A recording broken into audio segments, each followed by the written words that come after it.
ආයිබෝවන් දොරමඩලාව සංවාදාත්මක හරසරණිය. අද දොරමඩලාවේ මාතෘකාව දඬුවම. ඔබට මතක ඇති පසුගිය දොරමඩලාව වැඩසටහනකින් අපි දඬුවම පිළිබඳව කතා කළා. ඒ වැඩසටහනේදී විශේෂයෙන්ම නෛතික වශයෙන් අපරාධ විද්‍යාත්මක වශයෙන් දඬුවම පිළිබඳව කතා කරන්න අප උත්සාහ කළා.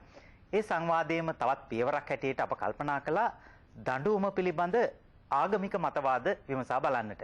මා කැමතියි අපේ විද්වත් මණ්ඩලය හඳුන්වා දෙන්නට අපේ ආරාධනෙන් අද දොරමඩලාවට වැඩම කර සිටිනවා පූජ්‍යපාද පාතේගම ඥානිස්සර ස්වාමීන් වහන්සේ. උන්වහන්සේ අනුරාධපුර භික්ෂු විශ්වවිද්‍යාලයේ බෞද්ධ අධ්‍යයනාංශයේ ජ්‍යෙෂ්ඨ කතිකාචාර්ය ස්වාමීන් වහන්සේ නමක් හැටියට කටයුතු කරනවා. උන්වහන්සේ අපේ රටේ ප්‍රකට විද්වත් භික්ෂුන් වහන්සේ නමක්. කිවිවරයෙක් හැටියට, ලේඛකයෙක් හැටියට, විචාරකයෙක් හැටියට උන්වහන්සේ බොහොම ප්‍රකටයි. ඔබ වහන්සේම নমස්කාර පූර්වකව පිළිගන්නවා. ඒ වගේම අපේ රටේ ප්‍රකට පියතුමෙකුට ආරාධනය කළා අද දොරමඩලාවට. එතුමා සරත් හෙට්ටිආරච්චි පියතුමා ජාතික සමගිය සඳහා වන අන්තරාගමික සන්ධානයේ සම සභාපති ධූරය දරන සරත් හෙට්ටිආරච්චි පියතුමාව මා ඉතාමත්ම ගෞරවණීයව පිළිගන්නවා. ඒ වගේම දොරමඩලාව නරඹන ඔබ කවුරුත් හඳුනන අපේ ස්වාමි කාලි කනගරත්නම්තුමාටත් අප ආරාධනය කළා අද දොරමඩලාවට. රාජගිරිය ශ්‍රී මහා වීර භද්‍රකාලී අම්මන් දේවස්ථානයේ ප්‍රධාන පූජකතුමා සාමසූරී ස්වාමි කාලි කනගරත්නම්තුමා ඔබතුමාවත් ඉතාමත්ම ගෞරවණීයව පිළිගන්නවා. ඒ වගේම සාමසූරී අල්හාජ් නියාස් මෞලවිතුමාටත් අපි ආරාධනා කළා දොරමඩලාවට. ඉස්තානියා අරාබි විදුහලේ අධ්‍යක්ෂ ජනරාල්තුමා ඔබතුමාවත් ඉතාමත්ම ගෞරවණීයව පිළිගන්නවා. අපේ හැමදෙරුවනේ මේ වැඩසටහන නරඹන කවුරුත් වගේම මේ වැඩසටහන මෙහෙවන අප ඇතුළු බොහෝ දෙනෙක් ජීවිතේ කවදා හරි කොයියම් ආකාරයක හෝ දඬුවමකට ලක් වෙලා තියෙනවා වෙන්න පුළුවන්. අපි කාට හරි සුළු හෝ දඬුවමක් දීලා තියෙනවා වෙන්නත් පුළුවන්. දඬුවම අපේ ජීවිතයට බොහොම සමීපයි. ගුරුවරුන්ට, දෙමාපියන්ට, දරුවන්ට විතරක් නෙවෙයි නීතිය ක්‍රියාත්මක කරන හැමෝටම, අධිකාරීන්ට, බලාධිකාරීන්ට මේ හැමෝටම දඬුවම සම්බන්ධයි. අපිට දඬුවමක් ලැබෙන ආකාර කීපයක් පිළිබඳව මීට කලින් කතා කළා. එක විදිහක් තමයි වරදක් කළාම නීතිය විසින් දඬුවම් දෙනවා. තවත් අතකින් වරදක් කළාම සමාජය විසින් දඬුවම් දෙනවා. අපහාසයටපත් කරනවා, නින්දාවටපත් කරනවා, කොන් කරනවා. ඒක බරපතල දඬුවමක් බවට පත් වෙනවා. තවත් පැත්තකින් පුද්ගලයා දඬුවමටපත් කරන විදිහක් තියෙනවා. විශේෂයෙන්ම අද දොරමඩලාවෙන් අපි කතා කරන්නේ ඒ දඬුවම් ක්‍රමය පිළිබඳව. ආධ්‍යාත්මික වශයෙන් ආගමානුකූලව පුද්ගලයාගේ පරලෝව පිළිබඳ චින්තනයකුත් ඇතුව දඬුවම් ක්‍රමයක් ක්‍රියාත්මක වෙනවා. මා ඔබ වහන්සේගෙත් ආරාධනය කර සිටිනවා ධර්මානුකූල විවරණයක් ලබා දෙන්න මේ ආධ්‍යාත්මික දඬුවම් ක්‍රමය පිළිබඳව. ඔව් ඇත්තටම අපේ පැරණි සිංහල සම්ප්‍රදාය තුළ තිබුණේ හොදිනොගා හැඳිනොගා හදන හොද්දන් දඬුවම් නොදී හදන දරුවත් වැඩක් නැහැ කියලා. දඬුවමක් දීම ඊටමත් හොඳ ක්‍රමය හැටියට සලකලා තියෙනවා. දැන් අංගුත්තර නිකායේ එනවා වජ්ජ සූත්‍රය කියලා එකක්. ඒ වජ්ජ සූත්‍රයේ එනවා එදා සමාජය තුළ පැවතුන දඬුවම් ක්‍රම රාශියක්. හිස කසාදානේවා, එතකොට අත කපනේවා, කන කපනේවා, නාහේ කපනේවා, ওই විදිහට දඬුවම් දීමක් පිළිබඳව ඒ සූත්‍රයේ සඳහන් වෙලා තියෙනවා. විශේෂයෙන්ම ඒ තුල අපි දකින්නේ හසන්ත මහත්මයා දඬුවම කියලා කියන්නේ මිනිසා රිදවීමට, හිංසාවට ලක් කිරීමට යොදා ගන්නා වූ ක්‍රමයක් හැටියට තමයි. බුදුරජාණන් වහන්සේ මේ සංකල්පය දැක්කේ කෙනෙක් හිංසාවට සහ පීඩනයට ලක් කිරීමේ සංකල්පයක් හැටියට නෙවෙයි. බුදුරජාණන් වහන්සේගේ ධර්මයේ තුල අපි දකිනවා උන්වහන්සේ ජීවමාන අවස්ථාවන්හිදී දීපු දඬුවම් පිළිබඳව. දැන් සංයුත්ත නිකායේ සූත්‍රයක් එනවා සුසීම සූත්‍රය කියලා. ඒ සුසීම සූත්‍රයේදී ඒ සුසීම කියන පිරිවැජියා බෞද්ධයෙක් නෙවෙයි. එයා අන්‍යාගමික කෙනෙක්. ඒ අන්‍යාගමික සංවිධානය තුල සාකච්ඡාවක් යනවා බුදුරජාණන් වහන්සේගේ ගෝලයන්ට වැඩි සැලකිලි තියෙනවා සමාජයේ. මේකට හේතු හොයන්න ඕනේ කියලා. නිසා මෙහෙම හේතු හොයාගෙන යාම සඳහා ඔය සුසීම කියන පුජ්‍යලයා මහාන වෙනවා. මහාන වෙලා යා අර තමන්ගේ ඩියුටිය රාජකාරිය තමයි කරගෙන යන්නේ. ඉතින් පස්සේදී මෙයාට තව එක සැකයක් මතුවෙනවා. ඈත දුර බැහැර ඉඳගෙන එන හාමුදුරන් වහන්සේලා බුදුරජාණන් වහන්සේට ඇවිල්ලා කියනවා රහත් වුණා කියලා. එතකොට මෙයාට මේ රහත් බව පිළිබඳව සැකේ මතුවෙනවා. පස්සේදී මේ සිද්ධිය බුදුරජාණන් වහන්සේ ගාවට ගියයින් පස්සේ බුදුරජාණන් වහන්සේ අහනවා ඔබ කවුද, ඔබ මොකද්ද බලාපොරොත්තුව කියලා. එතකොට ඔහු පිළිගන්නවා මම වරදක් කර දහම් සොරෙක් කියලා. ධර්මයේ සොරකම් කිරීමට ආගමට ආව කියන කාරණාව ඔහු පිළිගන්නවා. පිළිගත්තයින් පස්සේ බුදුරජාණන් වහන්සේට සිද්ධ වෙන්නේ දඬුවමක් දෙන්න. ඉතින් බුදුරජාණන් වහන්සේ දෙන දඬුවම තමයි ඔබ වැරද්දක් කළා කියලා ඔබ පිළිගන්නවා. ඔබ කළ වැරද්ද ඉදිරියට කරන්නේ නැහැ කියලා ඔබ පිළිගන්නවා. ඒක තමයි ඔබට තියෙන දඬුවම කියලා බුදුරජාණන් වහන්සේ පෙන්ලා තියෙනවා. එතකොට පේනවා බුද්ධාගමේ තියෙන්නේ දඬුවම කියලා කියන්නේ කෙනෙක් රිදවීමේ චේතනාවට වඩා ආයති සංවරය සකස් කිරීම. මොකද ආයති සංවරය කියන අනාගතයේ මෙබඳු ක්‍රියාවන් සිද්ධ කරන්නේ නැහැ කියන අදිෂ්ඨාණයෙන් පුජ්‍යලයා සමාජගත වෙනවා. එහි වෙන වැදගත්කම තමයි හසන්ත මහත්මයා මූලික වශයෙන්ම සමාජයට අවශ්‍ය වෙන්නේ මිනිස්සු. ඒ මිනිස් ශ්‍රමය සහ නුවණ සමාජයට අවශ්‍යයි. සමාජයේ දියුණුව සඳහා. ඉතින් යම්කිසි සමාජයක දඬුවම් දීලා මිනිසා කොන් කිරීම තුළින් ඒ සමාජයේ දියුණු වෙනවද? ඒ සමාජයට වන සේවය කුමක්ද කියලා හිතන්නට මිනිසා පොළඹපු දහමක් තමයි බුද්ධ ආගම කියලා කියන්නේ. ඒ නිසා මූලික වශයෙන්ම අපි දකින්නේ දඬුවම වර්ග දෙකකට අපිට වර්ග කරන්න පුළුවන්. එකක් තමයි කායික දඬුවම, අනිත් එක තමයි මානසික දඬුවම. බුදුරජාණන් වහන්සේගේ දර්ශනය තුළ උන්වහන්සේ පෙන්වපු සූත්‍ර ධර්ම තුළ අපි දකින්නේ කායික දඬුවමට වඩා මානසික දඬුවම ඉදිරියට ගිය බවයි.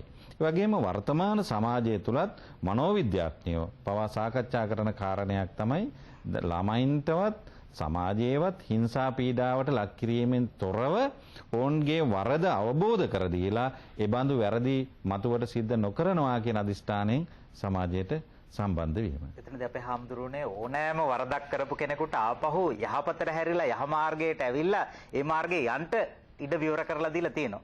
ඉඩ විවර කරලා දීලා තියෙනවා. ඒ වගේම ඔහුගේ ශ්‍රමයද, ධනයද, නුවණද සමාජ ප්‍රගතිය සඳහා යොදාගෙන තියෙනවා. අඟුලිමාල සිද්ධිය ගත්තාම අපිට ඒ වගේ කාරණා රාශියක් සාකච්ඡා කරන්න පුළුවන්. ඒ තමයි වැදගත් වෙන්නේ. අඟුලිමාල මහරහතන් වහන්සේ නමක් බවට පත් වුණා. දරුණු මිනිමරුවෙක්. මා සරත් හෙට්ටිආරච්චි පියතුමාගෙන් දැනගන්නට කැමති ක්‍රිස්තු ධර්මයට අනුව දඬුවම කියා අදහස් කරන්නේ කුමක්ද? එතනදී අපිට වරද කියා අදහස් කරන්නේ කුමක්දයි කියා තහන්න සිද්ධ වෙනවා. නමුත් අපි කෙලින්ම එමු දඬුවම කියා අදහස් කරන්නේ කුමක්ද? දඬුවම් ක්‍රමය කුමක්ද? ක්‍රිස්තු ධර්මයට අනුව පැනවෙන දඬුවම් ක්‍රමය කුමක්ද? ඔබෙන් අපිට පේනවා ශාන්තික පැත්තකින් අපේ මං හිතන්නේ ඔබ මීට කලින් සාකච්ඡා කරන්නේ නැති දැන් ඉස්සර අතීතයේ දඬුවම් ක්‍රම පිළිබඳව. දැන් ඒ කාලේ දඬුවම් ක්‍රම තුලින් යම් කිසි දෙයක් කරපු පුද්ගලයාව එතනින් ඉවත් කරලා දාලා ඔහු අයින් කිරීම සමාජයෙන් තමයි කරනු ලැබුවේ. නමුත් අපිට පේනවා ඒ தത്വෙම බයිබලයේත් අපිට හමු වෙනවා. දැන් උදාහරණයක් හැටියට අපි කල්පනා කරොත් ජුදා සංස්කෘතිය තුළ ජුදා සම්ප්‍රදාය තුළ අපිට දකින්න ලැබෙන தത്വය තමයි දතකට දතක්, ඇසකට ඇසක් කියන தത്വය. ඉතින් ඒකත් ඒකාතකින් බැලුවායින් පස්සේ එහෙම තත්වයක් ඇවිල්ලා තියෙන්නේ ඉස්සර දැන් යම්කිසි පුද්ගලයෙක් කකුලක් කැඩුවොත් තව කෙනෙක්ගේ ඒ ගෝත්‍රයේ පුද්ගලයෝ ගණනාවක්ගේ කකුල් කඩන්න මෙයාට අයිතියක් තියෙනවා. ඉතින් ඒ නිසා ඒක සංස්කරණය කරන්න ඕන වුණා, ඒක අඩු කරන්න ඕන වුණා. ඒ නිසා අර මෝසෙස්ගේ ව්‍යවස්ථාව කියන බයිබලයේ සඳහන් වෙන තැන දතකට දතක් කියලා දැන් දත් 32ම කඩන්නේ නැතුව දතකට දතක් කියන අවම ප්‍රමාණයට ගේන්න තමයි මේ නීතිය හැදුවේ කියලා අපිට ඒක හොඳින් අධ්‍යයනය කරද්දී තේරෙනවා. නමුත් බයිබලයේ ආරම්භයේදීම දෙවියන්ට විරුද්ධ වීම නිසා දැන් ආදම් සහ ඒවා සිද්ධිය තුලින් පෙන්නනවා දෙවියන්ගේ කීම, දෙවියන් වහන්සේගේ කීම අහන්නේ නැතිකම නිසා, එහෙම නැත්නම් උන්වහන්සේගේ අනසකට පිටුපාල යන නිසා මේ ආදම්ට සහ ඒවට දඬුවම් කරනවා. දඬුවම් කරන්නේ මෙච්චර කල් මේ උයනේ පළතුරු ස්වභාව ධර්මයාගෙන් ලැබුණ දේවල් මේ සියල්ල භුක්ති විඳගෙන හිටපු අයට දෙවියන් වහන්සේ කියනවා දැන් ගිහිල්ලා ඔයගොල්ලෝ හොයාගෙන කන්න ඕනේ. තවදුරටත් මේ උයනේ පළවැල නෙලාගෙන නිකන් ඉඳගෙන කන්න බෑ. දැන් එහෙම කරපු කාලේ ඉවරයි. මොකද ඕගොල්ලෝ අපිට අකීකරු වෙලා තියෙනවා. ඒක නිසා ගිහිල්ලා හොයාගෙන කරනකොට දැන් ඒකත් අපේ හාමුදුරන් වහන්සේ වදාළ පරිදි එකාතකින් මේ මනුෂ්‍යයා නැති කිරීමක් නෙවෙයි කරලා තියෙන්නේ. ඔහු කළා වූ දෙයට මනස්ථාපනය වෙන අතරේදී තමන් කරපු දේ ගැන හිතන්න අවස්ථාවක් පෙළඹිලා තියෙනවා. දැන් ඒකත් එක්කම අපිට පේනවා හැබැයි ජේසුතුමාගේ අවස්ථාව විශේෂ සම්දිස්ථානයක්. දැන් තවත් අවස්ථාවක් තමයි අපිට පරණ ගිවිසුමේ සඳහන් වෙන කායින් සහ ආබෙල් දෙදෙනාගේ චරිත දෙක. දැන් මෙතන එකක් තමයි දකින්න තියෙන. මේක තමයි පළවෙනි මිනිමැරුම හැටියට බයිබලයේ සඳහන් කරන්නේ. මේක ඊර්ෂ්‍යාව නිසා ඇති වෙන තත්වයක්. ඊර්ෂ්‍යාව නිසා තමන්ගේ සහෝදරයව කෙතට එක්කගෙන ගිහිල්ලා මරනවා. අයියා මරනවා මල්ලිව. මැරලා ඉවරලා එයා හිතනවා මම දැන් සැඟවිලා ඉන්නට පුළුවන් කියලා. එතකොට එයාට පිළිතුරු දෙනවා දෙවියන් වහන්සේ මේ නුඹ මරාපු සහෝදරයාගේ ලේ මට පොළවෙන් මොර ගහනවා කියන එක. එකකින් තේරුම් ගන්න එක දෙයක් තමයි අපිට යම් කිසි දෙයක් කළා සැඟවෙන්න බෑ. හැම මොහොතකදීම අපි කොයි විදිහට හරි අනාවරණය වෙනවා. දැන් ඒකම තමයි අනිත් පැත්තෙන් අර කියන්නේ අපිට අපේ යටිසිත.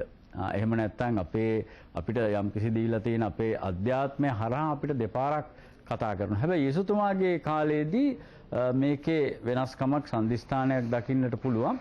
දැන් උන්වහන්සේ එක්ක හිටපු සමහර අය ආයුධ අතේ තියාගෙන හිටියා. දැන් උදාහරණයක් විදිහට පේදුරු කියන පුද්ගලයා එයාගේ කඩුවක් අතේ තියාගෙන හිටියයි කියලා පේනවා. මොකද යේසුස් වහන්සේ අල්ලන්න ආපු වෙලාවේදී අල්ලන්න ආපු පුද්ගලයාගේ කන කපලා දානවා. ඒතකොට යේසුස්තුමා කියන එකක් තමයි අර අවිගත්තෝ අවියෙන්ම නැසිති කියන අදහස. ඒ කියන්නේ අවිගත් පුද්ගලයාට දඬුවම ලැබෙනවා ඒ අවියකින්ම කියන දේ. හැබැයි ඉතින් අපි තවදුරටත් අපිට කතා කරන්න පුළුවන් දැන් යේසුතුමා හුඟක් වෙලාවේදී තමන්ගේ වරද පෙන්වා දීම සඳහා විවිධ ක්‍රමෝපායන් පාවිච්චි කරලා දැන් අර මහාචාර්ය නන්දසේන රත්නපාල බුදුදහම සහ සමාජ විද්‍යාව කියන පොතේ කියනවා යේසුතුමාගේ මේ මිනිස්සුන් දිහා බලපු හැටි කිසිම වරදක් නොකළ පුද්ගලයා මුලින්ම ගල ගහන්නේ කියන. ඒ කියන්නේ තමන් තුළ තමන්ගේ වරද පසුතැවෙන්න අවස්ථාවක් සලන. ඉතින් මම හිතනවා අපිට තව ඉදිරියට කතා කරන්න පුළුවන්. නමුත් බයිබලීය අවස්ථාවන් හරහා මම හිතන්නේ දෙපාරක් හිතන්න පුරුදු කරන ක්‍රමයක් තමයි යේසුතුමා හඳුන්වා දීලා තියෙන්නේ. ඔව් මහාචාර්ය නන්දසේන රත්නපාලයන් ජීවත්ව සිටින අවධියේදී දොරමඩලා වැඩසටහන් ගණනාවකට සහභාගී වුණා. මම හිතනවා එතුමා සදාටම දෙනෙත් පියාගන්ට සතියකට කලිනුත් අවසන් වතාවට අවසානයේ සහභාගී වුණු වැඩසටහන තමයි දොරමඩලා වැඩසටහන. එදා කතා කරපු මාතෘකාවත් දඬුවම කියන කාරණාව මතක් කරන්න ඕන මේ අවස්ථාවේ. එතුමාට ගෞරවයක් හැටියට විශේෂයෙන්ම අපරාධ විද්‍යාව විශේෂ ශාස්ත්‍රයේ සමාජ විද්‍යාව විශේෂ ශාස්ත්‍රයේ පෝෂණය කරන්නට මහා මෙහෙවරක් කරපු විද්වතෙක් පර්යේෂකෙක් හැටියට මහාචාර්ය රත්නපාලයන් හඳුන්වා දෙන්න පුළුවන්. එතුමාට දොරමඩලා වෙනුවෙන් අපි ගෞරව කරන්නටත් මේ අවස්ථාව කරගන්න විශේෂයෙන් මේ මාතෘකාව කතා කරන වෙලාවේ. ඊර්ෂ්‍යාව, ක්‍රෝධය, වෛරය, ද්වේෂය නිසා මනුෂ්‍යයා වරදට පෙළඹෙන හැටි, ඒ වරදට මනුෂ්‍යයා දඬුවම් විඳින හැටි, නීතියෙන්, සමාජයෙන්, ආධ්‍යාත්මික ලෝකයෙන්, පරලොවෙන් දඬුවම් විඳින හැටි මහ පුදුමාකාර දෙයක්. මේක හිතාගෙන යනකොට වැරදි කරන්නෙත් මිනිස්සු, දඬුවම් ලබන්නෙත් මිනිස්සු, දඬුවම් දෙන්නෙත් මිනිස්සු. මේ හැම දෙයක්ම කරන්නේ මිනිස්සු. මේක පුදුමාකාර දෙයක් ලෝකයේ තුල සිද්ධ වෙන. මා කැමති හින්දු ධර්මානුකූලව දඬුවම කියා අදහස් කරන්නේ කුමක්දයි අපේ ස්වාමි කාලිකනකරත්නතුමාගෙන් දැනගන්න.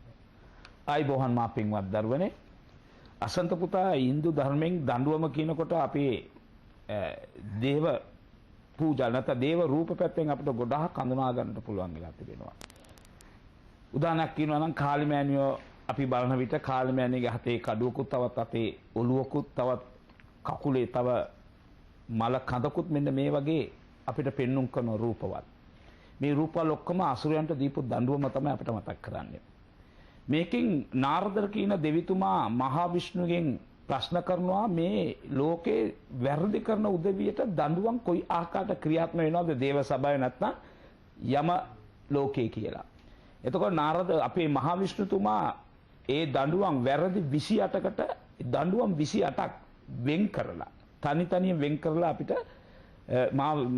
අපේ නාරදතුමාට කියනවා මෙන්න මේ වගේ ප්‍රශ්න ඇති වුණ මේ වගේ වැරදි කර මේ වගේ දඬුවම් දෙනවා කියලා. ඒ දඬුවම් මම කියන්න කැමති ඊළඟ වටේදී ඒ මොන වැරදි වලට මොන තනි දඬුවම් ලැබෙනවද කියලා. නමුත් ඊට පෙර අපි පොදුවෙන් ඉතලා බලනකොට අසන්ත පුතා කියනවා අරසන් අන්ඩ්‍ර කේට්පාන් දෙයිවම් නින්ඩ්‍ර කේකුම් කියලා. අරස කියන්නේ රාජනීතිය. රාජනීතිය අපි කරන වැරදි වලට ඒ වෙලෙම දඬුවම් ලබා දෙනවා. දැන් උදාහරණයක් කියනවා අපි කරන වැරදි දැනගත්ත ගමන් පොලිසියට හත් අඩුවකට අරගෙන ඊට පස්සේ නීති මාර්ගෙන් අපිට යම්කිසි විදිහට දඬුවම් ලබා දෙනවා. නමුත් දෙයිවම් නින්දෘකේකන් කියලා දෙවිතුන් නම් ඉඳලා ඉවසලා බලලා තමයි දඬුවම් දෙන්නේ කියලා කියන විට ඒ අපි මරුණට පසුව ඒ අපේ ආත්මාවට ලබා දෙන දඬුවම් කියලා තමයි එයින් අපිට සඳහන් වෙන්නේ. මෙන්න මේ අහකට බලනකොට අපේ අර රජ කාලේ අරන් අපි බලනකොට අපිට තීබාවිලි කියලා අවුරුද්දක් උදා වුණා ඊයේ පෙරේදා. ඒ තීබාවිලි කියන අවුරුද්ද නරකාසුරන් කියන අසුරෙක්ව විනාශ කරපු මහා විෂ්ණු කන්නපිරාන් කියලා අවතාරයක් ලබාගෙන ඒ අසුරව විනාශ කරපු දවසක් තමයි ඒ තීබාවිලි කියලා අපි සඳහන් කරන්නේ. එහෙනම් මේ වගේ සෑම අසුරේකටම දඬුවම් දීපු කතාවල් ගොඩාක් තිබෙනවා. ඒක කතාවක් මම අර දීපාවලි කියලා කියනකොට ඒ නරකාසුරන් කියන අසුරයා දේවතයෝ ඇතුළු මිනිස්සුන්ට ගොඩාක් දුක් කරදර දීගෙන හිටියා. මෙතුමා වරමක් ලබා දුන්නා මාව මට කාගෙන්වත් මැරීමක් සිදු වෙන්න බෑ වෙන්න ඕනේ නැහැ. ඒ මැරීම සිදු වෙනවා නම් මගේ මවෙන් පමණයි සිදු වෙන්න ඕනේ කියලා වරමක් ලබා ගන්නවා. ඊට කොහොමද මව තමන්ගේ දරුවෙක්ව මරන්නේ නැහනේ අසන්ත පුතා. ඒ නිසා මේ බලවත් මොකද මිනිස්සෙක් කියලා ඉපදුණා කවුරු මැරෙන්න ඕනේ කියන එක අදහසෙන් මහා විෂ්ණු කියනවා මොනාරි එකවරමක් ඔබගේ මැරීමට ඉල්ලන්නේ මාර්ගයක් කියන්න ඕනේ ඒ මාර්ගෙන් ඒ ආශිර්වාද අපි දෙනවා කියලා. එතකොට තමයි එතුමා ඉල්ලන්නේ මගේ මවගෙන් පමණයි මට මැරෙම සිදින්න ඕනේ නැත්නම් සත්තුන්ගේ සර්පෙන් නැත්නම් විස මාර්ගෙන් නැත්නම් යම්කිසි හාවුදෙන් මේ කිසිම මාර්ගයක් මට මැරීමක් වෙන්න ඕනේ නැහැ කියලා වරමක් අරගෙන තමයි මෙයා බලවත් වෙලා තමයි මේ අසරණ දේවතයන්ට අහිංසක ජනතාවට දුක් කරදර දීගෙන හිටියා. මෙයාව විනාශ කරපු දවස තමයි ඒ අපේ දීපාවලි කියන දවස. මේකෙන් අපිට අවුරුද්දෙන් අසඳ පුතා මේක මතක් කරනවා. කරපු වැරද්දට ලැබිච්ච දඬුවම් දීන තමයි මේ දඬුවමෙන් එදා අපි ඒ දඬුවම් ඒ අසුරයට දීපු නිසා අපි අතට නිදාස ජීවත් වෙන්න වර ප්‍රසාද සිදු වුණා කියලා. මේ වගේ ගොඩාක් කතාව දැන් මම දැකලා තියෙන සමහර උදවිය අසඳ පුතා මේ කාලිමෑණිය කියනම යක්ෂණියෙක් කියලා හිතෙනවා. ඔළුවේ බෙල්ලක් තියනකන හතේ කඩුවක් තියාගෙන තව අතකින් ලේ චුට්ටක් කලව මේ යක්ෂණියෙක් කියලා අපි හිතන්නේ නැහැ.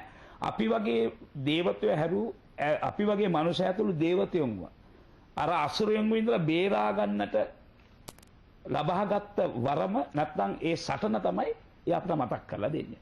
එහෙනම් ඒ මතක් කිරීම මොනවාද අපි වගේ මනුෂ්‍යෙක් නැත්නම් අසුර මේ රජෙක් නැත්නම් ඒ රජකම් කරන උදවිය අර දේව රූප දැකනකොට ඒගලම් බයක් ඇති වෙනවා. අනේ මේ වැරදි අපිට කරා අපිට මේ දඬුවමනේ ලැබෙන්නේ කියලා.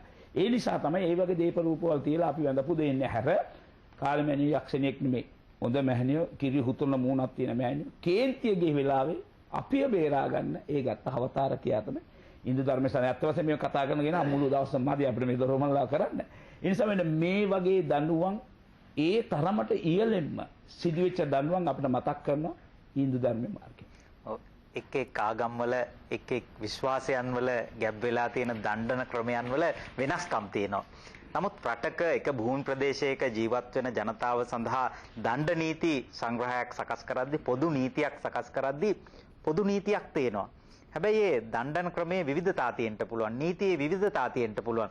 විවිධ සංස්කෘතීන් විවිධ භාෂාවන් කතා කරන සමාජයක් තුළ මේ නීතියේ ස්වභාවයනොත් වෙනස් වෙන්න පුළුවන්. ඒ සංස්කෘතීන්ට අනන්‍ය වූ ලක්ෂණ සහිතව දණ්ඩන ක්‍රමයක්, ඒ සංස්කෘතියට අනන්‍ය වූ නීති ක්‍රමයක් තියෙන්න පුළුවන්. ලක්ෂණ අරගෙන රටටම ගැලපෙන ජාතික පොදු නීතියක් සකස් කරන්න පුළුවන්. මම හිතන්නේ දොරමඩලාව වගේ වැඩසටහනක මෙවැනි මාතෘකාවක් කතා කිරීම වැදගත් වෙන්නේ විශේෂයෙන්ම රටේ ප්‍රතිපත්ති සම්පාදකයන්ට මේ නීති ක්‍රම සකස් කරන අයට නීති ක්‍රම සංශෝධනයට ලක් කරන අයට හිතන්ට යමක් ලබා දීම. ඒකට වේදිකාවක් සකස් කිරීම තමයි දොරමඩලාවේ අරමුණ. මා අල්හාජ් නියාස් මෞලිතුමාගෙන් දැනගන්න කැමති ඉස්ලාම් ධර්මානුකූලව දඬුවම කියන්නේ කුමක්ද? පළමුවෙන්ම කවදත් වගේ අදත් දොරමඩලාවට මේ වැඩසටහනට ආරාධනා කිරීම ගැන මගේ කෘතවේදිය පළමුවෙන් පළ කළ යුතුයි. ඒ වගේම හසන්ත පුතා කවදත් වගේ මගේ ප්‍රවේශය කවියෙන්ම ලබා දෙන ලෙස අදියම්. අයදී. වැදගත් යමක් නිතරම දුන් සමාජෙට ස්වාධීන රූපවාහිනිය සමවිට අප හට මාවත් කැන්දං අද දොරමඩලාවට මාතුති පුදමි හසන්ත හෙට්ටි ආරච්චි මැතිඳුට හසන්ත පුතා තවමත් පෙනු මැති තරුණ පූජක තුමෙකි මම සිත දහා මට හැරුණ දොරමඩලාව අයිටියෙන් නාලිකාවේ සිත පිරුණ කැන්දනු ඇත අප ජීවිතයට අරුණ.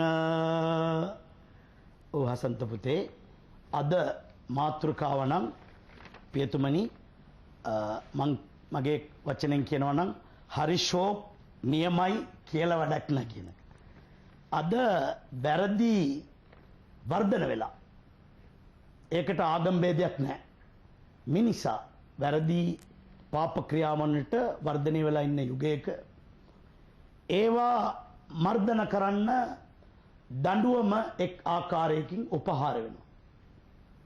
කෙසේ වුණත් ආගමික අංශයෙන් අපේ බැල්ම යොමු කරන මේ දඬුවම් අපි පිළිගන්නේ දේව අන ඒ ආකාරයටයි. උදාහරණයක් වශයෙන් සුදෝ කුරානයේ එක් එක් ක්‍රියාවන් වලට මේ ආකාරයට දඬුවම් දිය යුතුයි කියලා කියවලා තියෙනවා. ඒ වගේම නබිතුමාගේ වදන් වලත් තියෙනවා.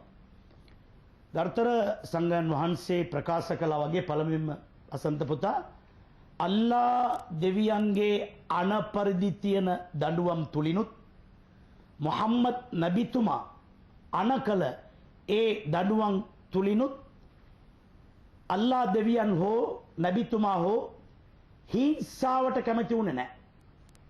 ඒ දඬුවම තුලින් මිනිසා යහමකට හැරෙන්න ඕන කියන එක තමයි තේමාව.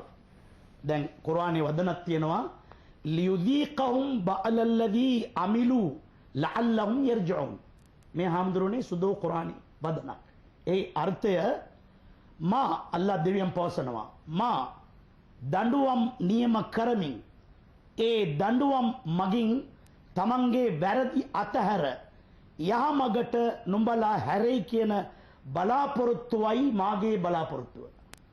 දැන් මේකට උපමා කරන්න තමයි හාමුදුරනේ සිර දඬුවම් කියන්නේ ඒ හාමුදුරනේ මේ බෞද්ධ ආකාරයට අයට මේ පන්සිල් සමාදන් වෙන්න ලෑස්ති කරලා තියෙනවා. කිතුන් ආකාරය, හින්දු ආකාරය, මුස්ලිම් ආකාරය සිකුරාදාට වඳින්න ලෑස්ති කරලා දීලා තියෙනවා. නෝම්බි 30 දවසේම අසන්ත පුතා නෝම්බි අල්ලනව පවණක් නෙමෙයි හාමුදුරනේ දවස් 30ෙම අනුශාසනක් තියෙනවා. එතකොට නීතිය බලාපොරොත්තු උනේ මේ ආකාරයට ඇතුල්ල ගිහිලා මාස 6ක් අවුරුදු ගාණක් ඉඳලා හෙනකොට ඔහු දේවදූතයෙක් වෙයි කියලා. නමුත් අසන්ත පුතා අර තාම දැනගෙන නැහැ. ඒකයි කිව්වේ කාලීන ඊටමත් කාලෝචිතයි මේක කියලා වැඩක් නැහැ මේ මාතෘකාව වල කිව්වේ ඒකයි හාමුදුරනේ. නමුත් අද මාගේ අත්දැකීම අනුව හාමුදුරනේ මාස 6ක් හෝ අවුරුදු 6ක් ඉඳලා එළියට එනකොට කියනවල හාමුදුරනේ මේ පිඟානයකෝ මගේ මං සුමානෙන් ආපෝ එනවා කවුරු හරි මේක අත තිබ්බොත් බලාගන්නේ කියලා එනවා. එහෙනම් අර දඬුවම තුලින් මිනිස්සු තාමත් වටහා ගත්තේ නැහැ ඇයි මේවා අපිට දෙන්නේ. ඒ වගේම ආගම් තුලින් මේවා අපිට අන කරලා තියෙන්නේ ඇයි කියන එක තාමත් දැනගත්තේ නැහැ. ඒ නිසා ආගමික ධාර්මික මාවත තුලින් ආගමික දේශක පූජකවරුන් මගින් මේ වගේ වැඩසටහනකදී මෙය කියා දීම ඉතාමත් යුතුයකමක්. දැන් හසන්ත පුතා කිව්වා වගේ අර ආගම් තුලිනුත් මගේ හාමුදුරනේ විවිධත්ව තියෙනවා. අපේ ක්‍රියාදාම් වල විවිධ තියෙනවා. ඒවා විමර්ශන කරන්න බෑ. එකිනෙකා ගරු කළ යුතුයි.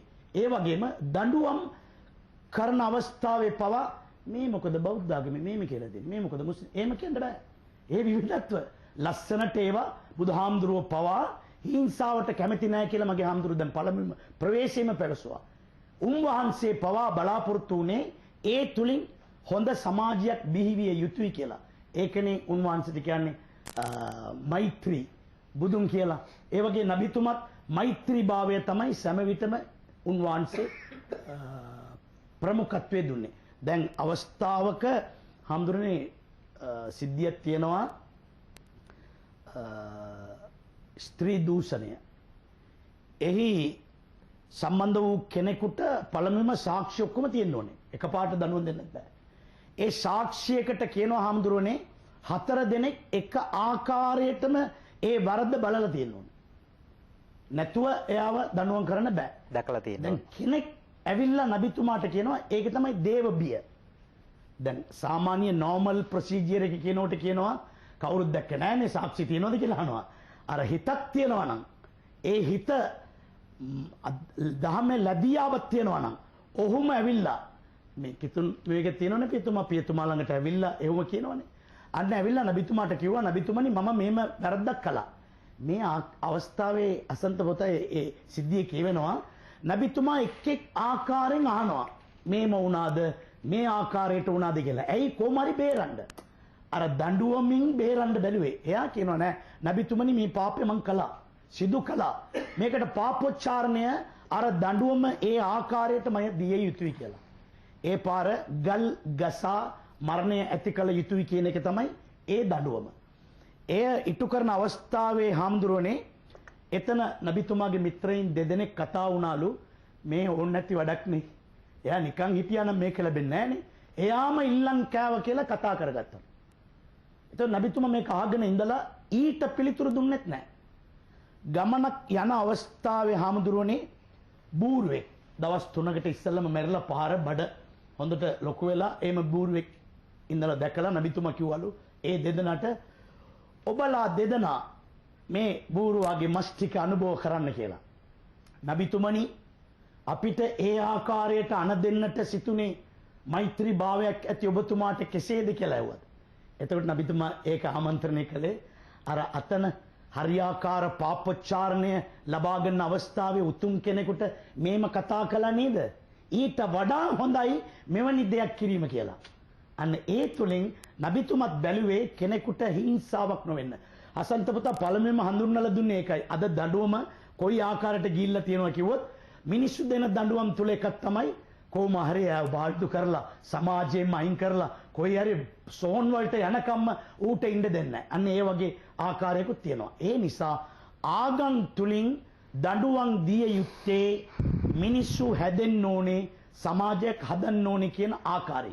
එහෙනම් ඒ ආකාරයටම සුදෝ කුර්ආනයත් දඬුවම් නියම කළේ නබිතුමත් දඬුවම් නියම කළේ ඒ ආකාරයටයි. දැන් අපි මේක කියලා දෙන්න ඕන හැමදෙරේ මම දැකලා තියෙනවා සිගරට් පැකට් එක හැමදෙරෝනේ අයිනේ දාලා තියෙනවා මේක ඇද්දොත් පිළිකාවට මග ගෙනියයි කියන. ඒක බලා දිනවා. එතකොට ඒකෙන් විනාශ වීමත් දඬුවමක්. තමන්ම ඒක ඇති කරගන්නවා. මේක බලා. ඒ නිසා මේ දොරමඩලාව මේ මාතෘකා වැඩ තුලින් සමාජයට දඬුවම් වලින් බේරි යහ මග තුල ජීවත් වෙන්නට සෙතක් ලැබෙයි කියලා මම බලාපොරොත්තු.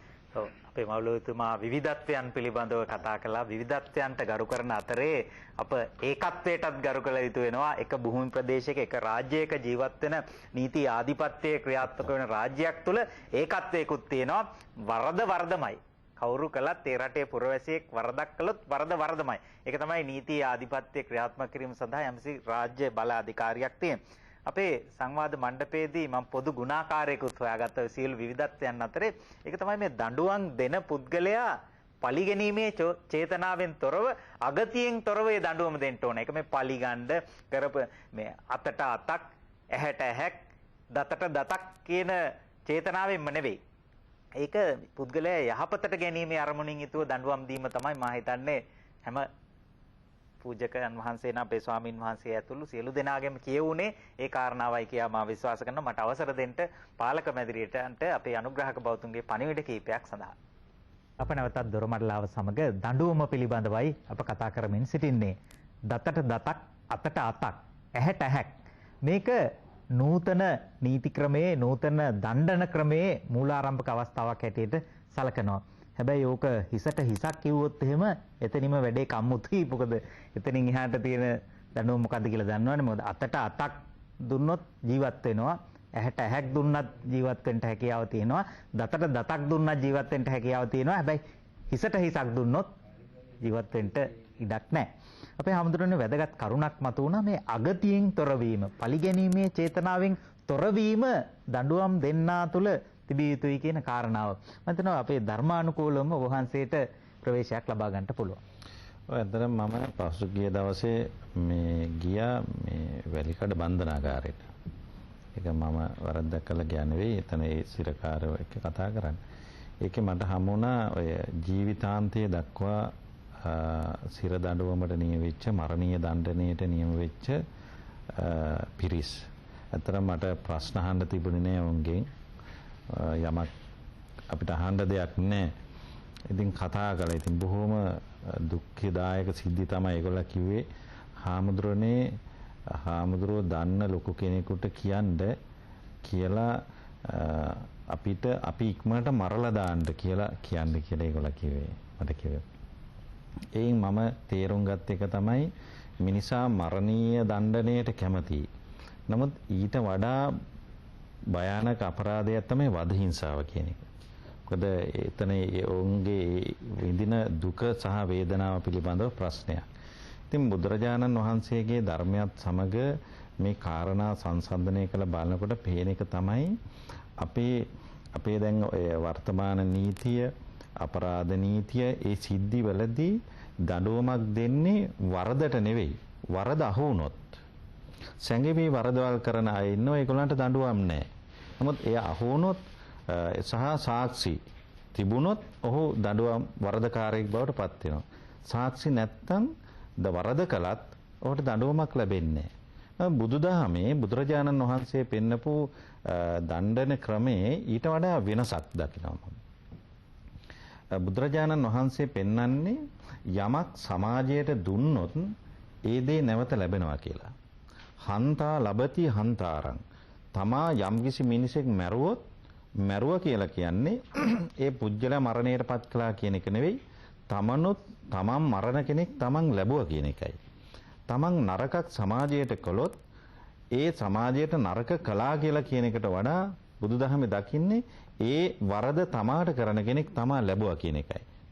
ඒ නිසා බුදුරජාණන් වහන්සේ පෙන්වන්නේ ක්‍රියාවාදී දහමක් හැටියට සමාජය තුළ ජීවත් වෙනකොට සමාජයට හානිකර සිද්ධි කරන්න එපා.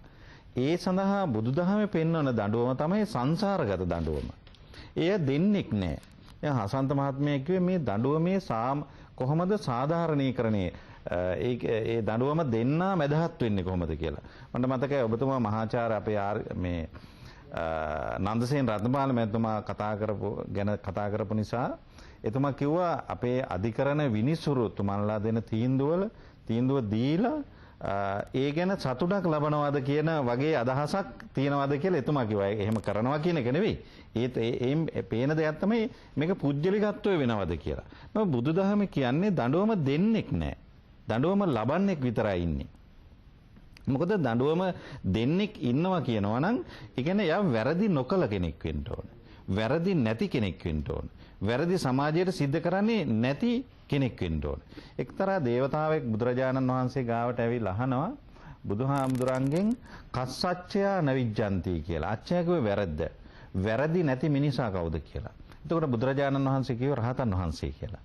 එයින් පේන දේ තමයි මේ සමාජයේ ඉන්න සියලුම අයගෙන් වැරදි සිද්ධ වෙනවා. නමුත් වැරදේ වර්ගීකරණය පිළිබඳව අපිට මතවාදයක් තියෙනවා.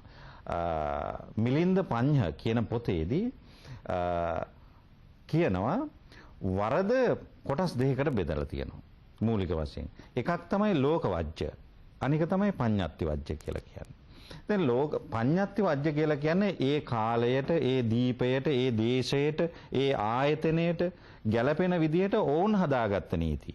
ඒ නීතිවල වළංගුතාවයේ තියෙන්නේ ඒ ආයතනයට, ඒ තැනට, ඒ ස්ථානයට පමණයි. උදාහරණයක් හැටින් ගත්තොත් ආයතන සංග්‍රහය ගත්තාම අපේ රාජ්‍ය තන්ත්‍රයට විතරයි එහි වළංගුතාවය තියෙන්නේ. පෞද්ගලික අංශයට එහි වළංගුතාවයක් විතරක් නැහැ. ඒ වගේම සමහරට ලංකාවේ පනවගත්ත නීති ආණ්ඩුක්‍රම ව්‍යවස්ථාවෙන් ඉන්දියාවට ඒක බල නොපාන්න පුළුවන්. නමුත් ඒක තමයි පඤ්ඤාත්ති වජ්‍ය කියලා ධර්මයේ විග්‍රහ කරන්නේ. නමුත් ලෝක වජ්‍ය ඊට වඩා වෙනස්. ලෝක වජ්‍ය කියන කාරණාව පැහැදිලි කරන්නේ වරදමයි. කවුරු කළත් වරදමයි. ඒ වරද ඔහු කරන්නේ සමාජයට එරෙහිව. සමාජයට එරෙහිව කරන වරද. ඒ වරදේ විපාකයේ ඔහුට අනිවාර්යයෙන්ම ලැබෙනවා කියන එකයි බුදුරජාණන් වහන්සේ පෙන්වන්නේ. ඒ නිසා උන්වහන්සේකට විසඳුමක් පෙන්නනවා යම්කිසි පුජ්‍යලයක් පාපං චේ පුරිසෝ කෛරා නතං කෛරා පුනප්පුන. මොකද බුදුදහම දකිනවා සෑම කෙනෙක් අතින්ම වරදක් සිද්ධ වෙන්න පුළුවන් කියන කාරණාව. ඒකෙන් අදහස් වෙන්නේ නැහැ වරද කරන්න කියලා. මොකද වැරදි සිද්ධ වීම කියලා කියන්නේ එකක්, වැරදි කිරීම කියලා කියන්නේ තව එකක්. මේ පැහැදිලිව චේතනාත්මක වශයෙන් වෙනස්. යම්කිසි කෙනෙක්ගේ අතින් වරදක් සිද්ධ වෙන්න පුළුවන්. ඊන් පස්සේ ඒ වරදක් හැටියට තමන් අඳුනගෙන නැවතය නොකර හිටින නතං කෛරා පුනප්පුනං නැවත ඒ ක්‍රියාව කරන්නට එපායි කියලා කියනවා. එතකොට මිනිසාට කොතරම් නිදහසක් බුදුදහමේ දුන්නද කියන කාරණාව තමයි හසන්ත ඒ තුළ පැහැදිලි වන්නේ. චේතනාවක් තියෙන්න ඕනේ. චේතනාව තුළ. දැන් ඒ චේතනාව ඊට පස්සේ බුදුරජාණන් වහන්සේ ඒ ගාථාවේ කියනවා නතම් මේ චන්දං කෛරාද තමන් කරපු ඒ ක්‍රියාව වරදක් වශයෙන් දැක්කා වගේම ඒකට කැමැත්තක් නැති කරගන්න. ඒක නරක ක්‍රියාවක් කියලා හිතන්න. ඒ දේ තමත් කරන්නේ නැහැ කියලා තමන් හිතන්න කියලා තමන් කියා ගන්න ඕනේ. ඒ කියන්නේ වරද පාපොච්චාරණය කරන්න ඕන වෙන කෙනෙක් ඉදිරියේ නම් ඒ පුජ්‍යලයා වැරදි නොකරන කෙනෙක් වෙන්න ඕන. නමුත් බුදුදහමේ වරද පාපොච්චාරණය කරන්නේ තමන්ටමයි. ඒක තමයි හෘද සාක්ෂිය කියලා කිව්වේ. හෘද සාක්ෂිය තමයි පුජ්‍යලයන්ට ලොකුම දඬුවම දෙන්නේ. ඒ වගේ අවස්ථා අපි සමාජයේ තියෙනවා. ඒකට කියනවා දැන් ඔය මගේ පොතක මම ලියලා තියෙනවා තෘෂ්ණාවෙන් පෙම් කිරීම සංසාරයේ දඬුවමක්ද කියලා.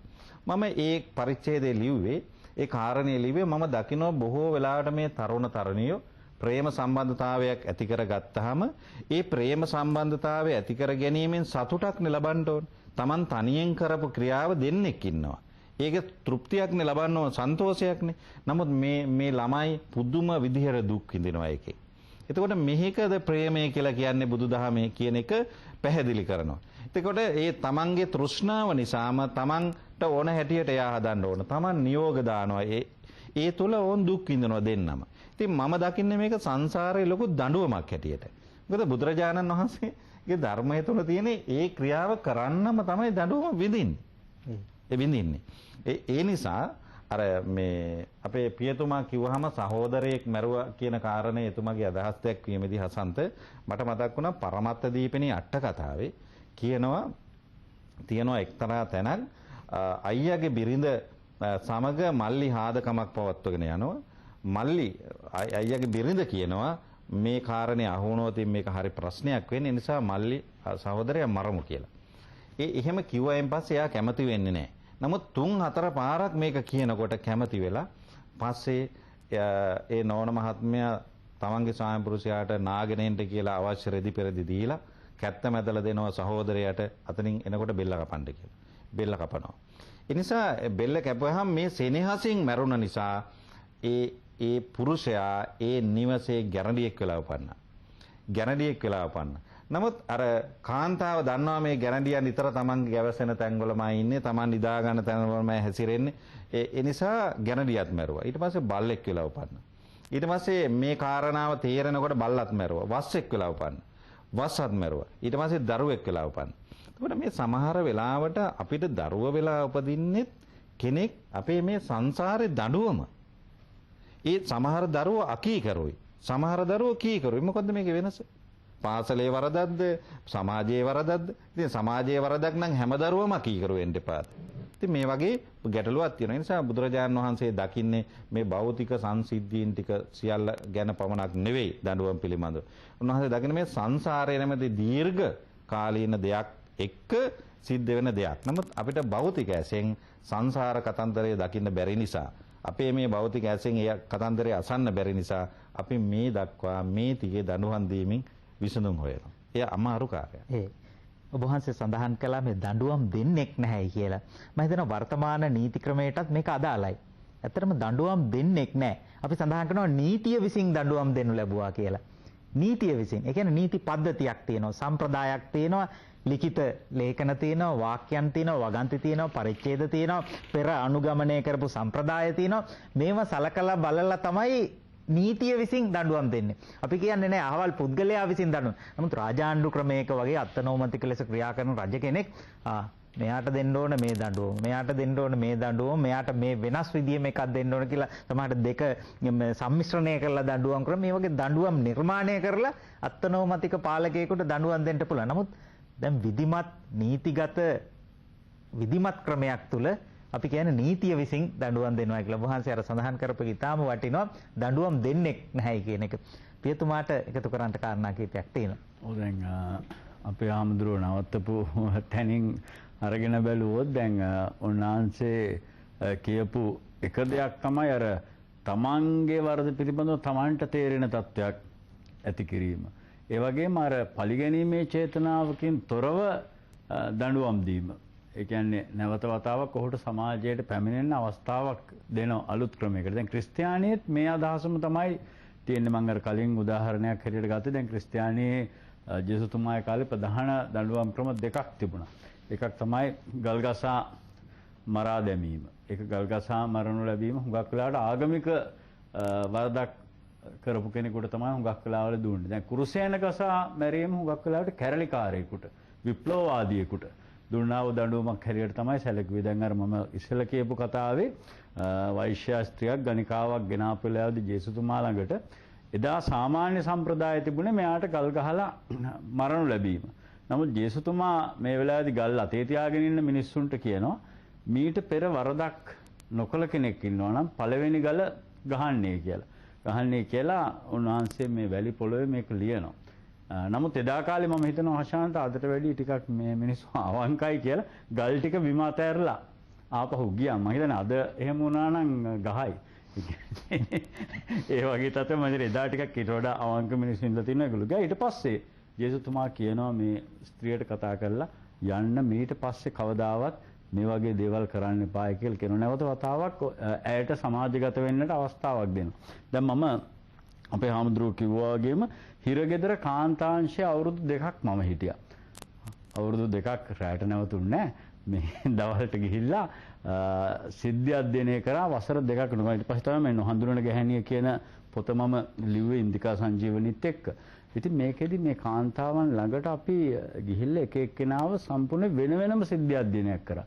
එතකොට මේගොල්ලෝ තුල කියවෙනවා හුඟක් අවස්ථාවන් වල විශාල මනස්ථාපනයක් තියෙනවා. දැන් මගේ දරුවන්ගෙන් වෙන් වෙලා, මගේ ස්වාමි පුරුෂයාගෙන් වෙන් වෙලා, මගේ දරුවාට දැන් මොනවා වෙනවද දන්නේ නැහැ. ඒ ටියුෂන් යනවද දන්නේ නැහැ. කොහොම ජීවත් වෙනවද දන්නේ නැහැ. මම මේ කරපු දේ නිසා තමයි මට මෙහෙම වෙලා තියෙන්නේ කියලා Tamanට හිතන්න අවස්ථාවල. ඒ වගේ මම එහිදී තවත් දැක්ක දෙයක් තමයි අපේ හිටපු ජ්‍යෙෂ්ඨ නියෝජ්‍ය පොලිස්පති සිරිසේන හේරත් මැතිතුමා එතුමා කරන අමරින්දු කියලා වැඩසටහනක්. මේ අමරින්දු වැඩසටහන තුලදී පෙන්වනවා නැවත වතාවක් මෙයාව සමාජගත කරන්න. දඬුවමෙන් මං හිතන්නේ එතකින් නවතින්න බෑ. දඬුවමත් එක්කම ඇයට ඔහුට නැවත වතාවක් සමාජගත වෙන්නට අවස්ථාවක් තියෙනවා. දැන් හුඟක් අවස්ථාවන් වල කියනවා අපි ඇසුරු කරා වූ සමහර ගණිකා වෘත්තියේ දෙන අය ඕන් කතා කරලා කියනවා අපි නැවත ගියත් සමාජය අපිව මේ විදියටයි පිළිගන්නේ. ඉතින් අපි දඬුවමක් විතර එළියට ගියාට වැඩක් වෙන්නේ නැහැ. මොකද හේතුව නැවත වතාවක් අපේ වෘත්තියට යෑම ඇරෙන්න වෙන විකල්පයක් අපිට කරන්න වෙන්නේ නැහැ. ඒ නිසා සමාජයේ විසින් අපිට නැවත වතාවක් සමාජගත වෙන්න ඉඩක් දෙන්නට ඕන. ඉතින් ඒ නිසා එක පැත්තකින් පුද්ගලයා දිහා බලලා දඬුවම් දෙනවා නෙවෙයි, පලි ගැනීමෙන් දඬුවම් දෙනවා නෙවෙයි, ඔහුට ඇයට මම හිතන්නේ අතදීමකුත් සිද්ධ වෙනවා දඬුවමත් එක්කම. දැන් ජේසුතුමාගේ හුඟක් වෙලාවල් වලදී උන්වහන්සේ කියපු දේ තමයි හැම දෙයක් දෙසම අර අපේ හාමුදුරුවෝ වගේ මෛත්‍රියෙන් බැලීම. මේකේ ග්‍රීක භාෂාවෙන් සඳහන් වෙන වචනේ අගාපේ කියලා. අගාපේ කියන්නේ මෛත්‍රියට සමාන වචනයක්. දයාව, කරුණාව නැත්නම් ප්‍රේමය කියන එක. මේක හෂාන්ත අන්කන්ඩිෂනල් ලව් කියලා කියනවා. කොන්දේසි විරහිත ප්‍රේමය. ඔහු කළු වුණත්, සුදු වුණත්, අතපය නැති වුණත්, කොරෙක් වුණත්, අබ්බගාතයෙක් වුණත්, සිංහල වුණත්, දෙමළ වුණත්, අප්‍රිකානු ජාතිකයෙක් වුණත් ඔහුට තිබෙන්නා වූ ආදරය ආපහු ලබා නොගන්නා. අන්න ඒ දයාවේ බැල්මෙන් තමයි මිනිස්සුන්ව නැවත වතාවක් හරියට ගිය ගමනක් අර යූටර්න් එකකින් හරවලා ගන්නවා වගේ කටයුත්තක්. උන්වහන්සේගේ හැම අවස්ථාවකදීම තිබුණා වැරදකාරයා දිහා වෙනත් කෝණයකින් බලන ගතියක්. ඉතින් ඒ නිසාම තමයි නැවත වතාවක් මේ වරදකරුවන්ට සමාජගත වෙන්න අවස්ථාව තියෙන්නේ. එහෙම නැතුව අපි ඔහුව සමාජයෙන් ඉවත් කිරීම සඳහා දැන් උන්වහන්සේව කුරුසයන ගහන වෙලාවේ කියනවා උන්වහන්සේ ඔවුන් දන්නේ නැතුව කරන මේ වරදට ඔවුන්ට කමාව දෙන්නේ කියලා. මම හිතන්නේ ඒක ප්‍රේමයේ උච්චතම අවස්ථාවක්. ඒ කියන්නේ Tamanට මේ විදිය කරන පුද්ගලයාට කමාව දීම. මම හිතනවා ජේසුතුමාගේ තිබුණ අදහස තමයි එහෙම පුද්ගලයින්ට නැවත වතාවක් සමාජගත වීම සඳහා අවශ්‍ය පරිසරය සකස් කිරීම. හොඳයි පියතුමා ඊට වටිනා අදහස් පෙළක් ඉදිරිපත් කළා. අපේ ස්වාමී කතා කරන්නට කලින් මාවසර ඉල්ලා හිටන අපේ පාලක මැදිරියට යන්න අනුග්‍රහක බෞතුන්ගේ පණිවිඩ කීපයක් සඳහා. අප නැවතත් දොරමඩලාව සමග දඬුවම පිළිබඳවයි අප කතා කරමින් සිටින්නේ. අප විධිමත් නීති ක්‍රමයක් තුළ, නීති රාමුවක් තුළ, නීති පද්ධතියක් තුළ දණ්ඩ නීති සංග්‍රහය, දණ්ඩනය ක්‍රියාත්මක වන ආකාරය පිළිබඳව කතා කළා. ඉන් පස්සේ සමාජයේ විසින් පුද්ගලයාට දෙන දඬුවම් පිළිබඳව, දණ්ඩනය පිළිබඳව කතා කළා. ආධ්‍යාත්මික ලෝකයේ විසින් දෙන දඬුවම් විවිධාකාරයෙන් අපේ සාකච්ඡාවේදී මතුවුණා. පින්පව් සංකල්පය, කර්මඵල විභාගය, කර්මයේ විසින් පුද්ගලයාට දඬුවම් දෙන්නේ කොහොමද? පරලෝක පිළිබඳ විශ්වාසයේ මරණයෙන් පස්සේ ජීවිතය තුළ පුද්ගලයා දඬුවම් ලබන්නේ කොහොමද කියන කාරණාව මතුවුණා. දෙවියන් වහන්සේ පුද්ගලයාට දඬුවම් ලබා දෙන්නේ කොහොමද? එකම දෙවියන් වහන්සේ ලබා දෙන දඬුවම වගේම Hindu ආගම එහෙම කියනවා විවිධ දෙවියන් වහන්සේලා. දෙවියන් විවිධාකාරයෙන් ඇවිල්ලා පුද්ගලයන්ට තමන් කරන පව් වලට, වැරදි වලට දඬුවම් දෙන ආකාරය මතුවුණා. මේ සියලු කරුණුම අමතක කරලා රටක පොදු නීතිය පොදු දණ්ඩන ක්‍රමය හදන්න පුළුවන්ද කියන ප්‍රශ්නය මම මතු කරන්න කැමතියි. ඒකට පිළිතුරක් දෙන්න බලාපොරොත්තු වෙන්නේ නැහැ. මම කැමතියි අපේ ස්වාමී පිළිතුරක් දෙනවා. ඔව්. ඊට ඉස්සර අසන්ත පුතා අපි දේව නීතියන්ෙන් කොයි ආකාරයට මේ දඬුවම් 28ක් 28ම කියන්න අපිට වෙලාමදි සාමාන්‍ය සමහරු දඬුවම් අපි කියමු මතක් කරලා බලමු. මොකද මේ ගැන අපේ දූ දරුවෝ හඳුනා ගන්නවා නම් පුළුවන් තරම් තමන්ගේ වැරදි අඩු කර ගන්නවා නම් දඬුවම් වලින් අපිට වැළකීලා ජීවත් වෙන්නට පුළුවන්. එනුවෙන් අපිට කියනවා දාමේශ්වරම් කියලා දඬුවමක්. දඬුවම් 28න් පළවෙනි දඬුවම. මේ දඬුවම කියනවා අපේ පිට බහරියක් ගැන එහෙම නැත්නම් පිට දරුවෙක් ගැන එනනම් පිට මිනිසුන්ගේ දේපල් ඌරන් කනවා නම් ඒකට ලැබෙන්න ඕනේ දඬුවම් තමයි දාමේශ්වරම් කියන ඒ දඬුවම. ඊළඟ සඳහන් වෙනවා අන්ධ දාමේශ්වරම් කියලා දඬුවමක්. ඒ තමන් වෙනත් ස්ත්‍රීත් එක්ක කියන්නේ තව මිනිසෙක්ගේ භාර්යාවට ආසා වෙනවා නම් තවත් භාර්යගේ පුරුෂයෙකුට ආසා වෙනවා නම් ඒ අන්ධ දාමේශ්වරම් කියලා දඬුවමකට මුහුණ දෙන්න සිදු වෙනවා. ඒ මොකද්ද දාමේශ්වරම් කියන්නේ මොකද්ද? අන්ධ දාමේශ්වරම් කියන්නේ පුතා දහණ්ඩගම් කියලා තියෙන මහා විෂ්ණුගේ හතේ ආයුධයක්. ඒ ආයුධයෙන් යම රජුරුවන්ගේ සේනාව කියන්නේ එයාගේ තූතුවර කියලා කියන එයාලගේ සේවකයෝ මේකෙන් ගහලම ඒගලන්ට වේදනාවල ඇති කරනවා. වැටෙන්න නැවත නැකටෙන්න ඒ යම රජුරුවන්ගේ එයාලගේ සේවකයෝ ගහලා ඒගලන්ට දඬුවම් දෙනවා. මේවා කියනකොට ගොඩක් වෙලා යනවා. ඒ නිසා තමයි මේ දඬුවම් මොන මේවට දඬුවම් තියනවා කියන එක මම මතක් කරන්නේ.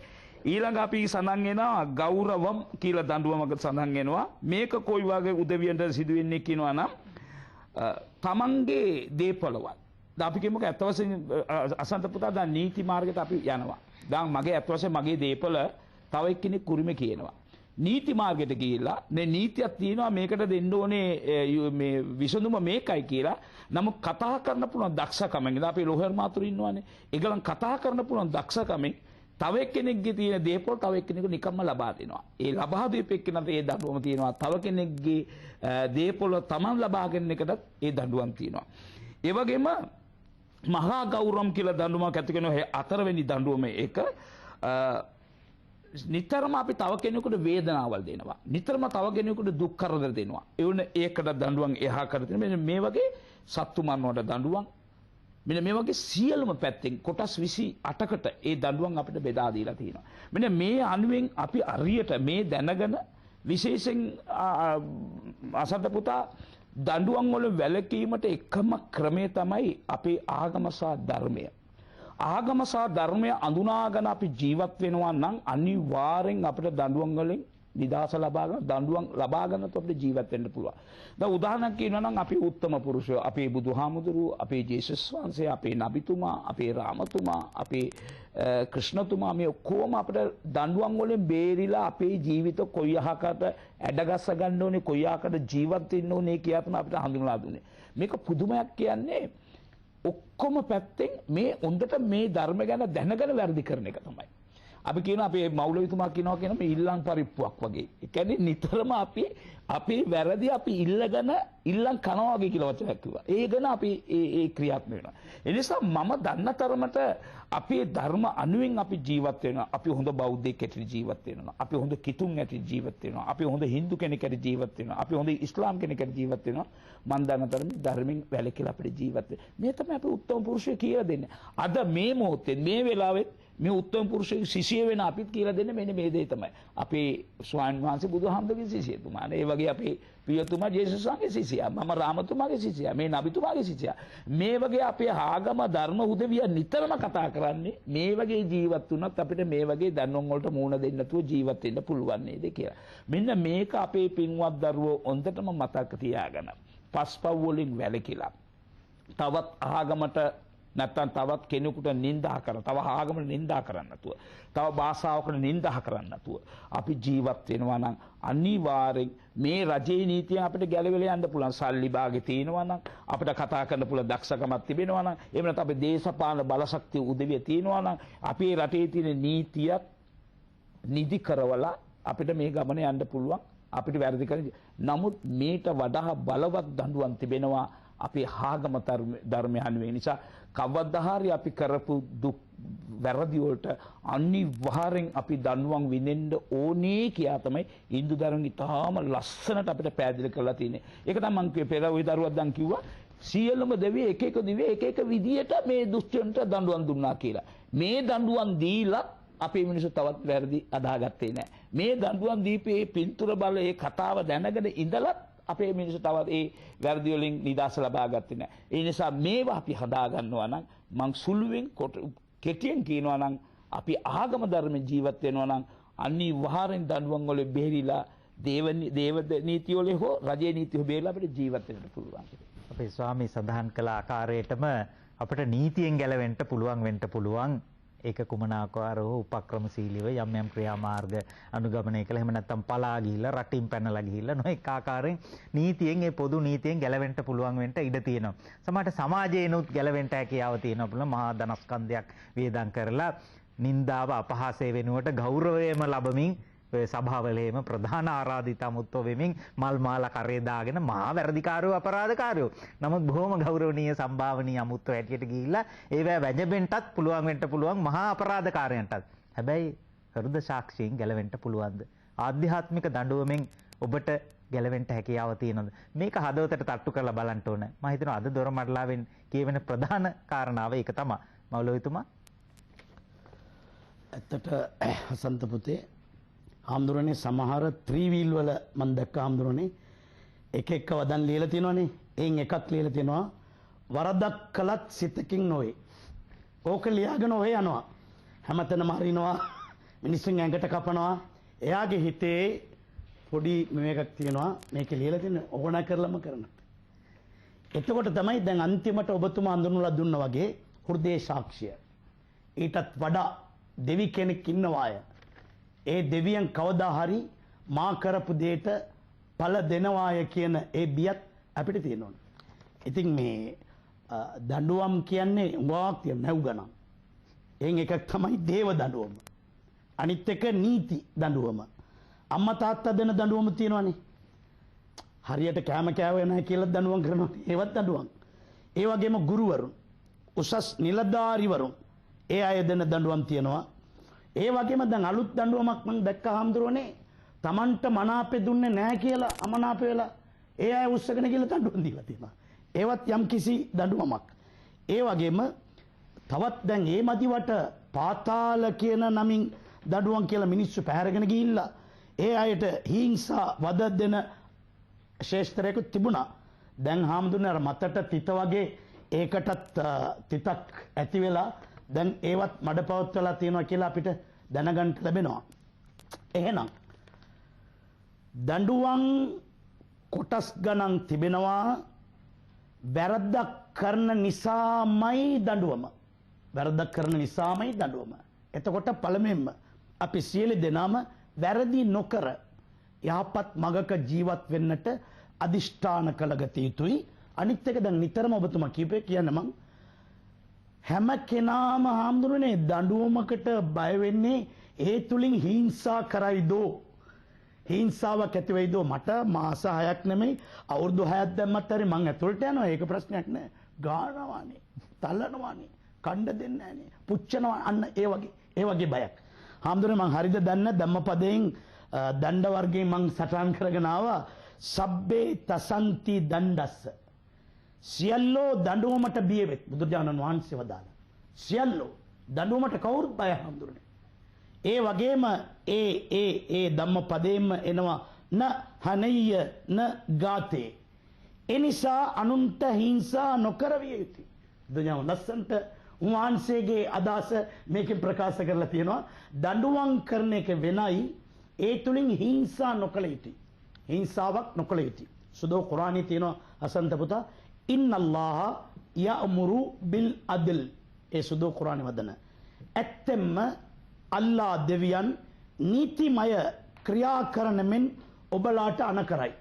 අපේ සිස්ටම් එකක් තියෙනවා හාමුදුරනේ. දැන් මිනි මැරුමකට අදාළ පුද්ගලයෙකුගේ ඒ නඩුව ආන විනිසුරුවරයා ඒ නඩුවේ තීන්දුව කළා. සාක්ෂි හැටියට මෙයාට මරණ දණ්ඩනය කියලා. නමුත් එයාට ඒ ඉටු කරන්න බෑ. එයයි ඉස්ලාමික් සිස්ටම් එක. ඒ ඉටු කරන්නට තවත් කෙනෙකු පත් කළ යුතුයි. පත් කළ තැනැත්තා තමයි කලේ. මෙතනින් අර අසන්ත පුතා කිව්වා වගේ කිව්වනේ මේ ඒක ඉටු කරනකොට හිතේ වෙරි වෛර නැතුව ඒ නිසාමයි. දැන් තීන්දුව කරපු එක්කෙනාටම මේක බාර දුන්නා නම් එයාගේ දිව පළමුවෙන්ම නිකම්ම එළියට යනවා. කපාකට තමයි ඒක ඉටු කරන්නේ. ඒ වගේ ඒ තුලින් හිංසා නොවිය යුතුයි, අනුන්ට කරදර නොසිදු විය යුතුයි. ඒ තුලින්මත් මෛත්‍රී භාවය, කරුණා භාවය තිබිය යුතුයි. මේ දඬුවම අපි නියම කරන්නේ මේ වරද නිසාමයි. මේ තුලින් මෙවැනි වැරද්දක් නොසිදු වේවා කියන චේතනාව. එතකොට දැන් මං හුඟක් පත්තරවල බලලා තියෙන පියතුමා සමහර නඩු අවුරුදු ගණන් ගිහිල්ලා හාමුදුරනේ අන්තිමට තීන්දුව දෙන දවස. එයාට එරෙහිවයි තීන්දුව ආවේ. ඒ කියන්නේ සාක්ෂි මොකද්ද වෙලා දැන් එයාට තීන්දුව මරණ දඬුවම හරි මොකක් හරි දීලා ඒ විනිශ්චයකාරවරයා කියපු ඒ විස්තරය දාලා තිබුණ පත්තරවල මං සමහරද වෙලාවල දැකලා තියෙනවා. මේ සාක්ෂි පොඩ්ඩක් මෙවුන නිසා තමයි මේ තීන්දුව මෙයාට දෙන්නේ.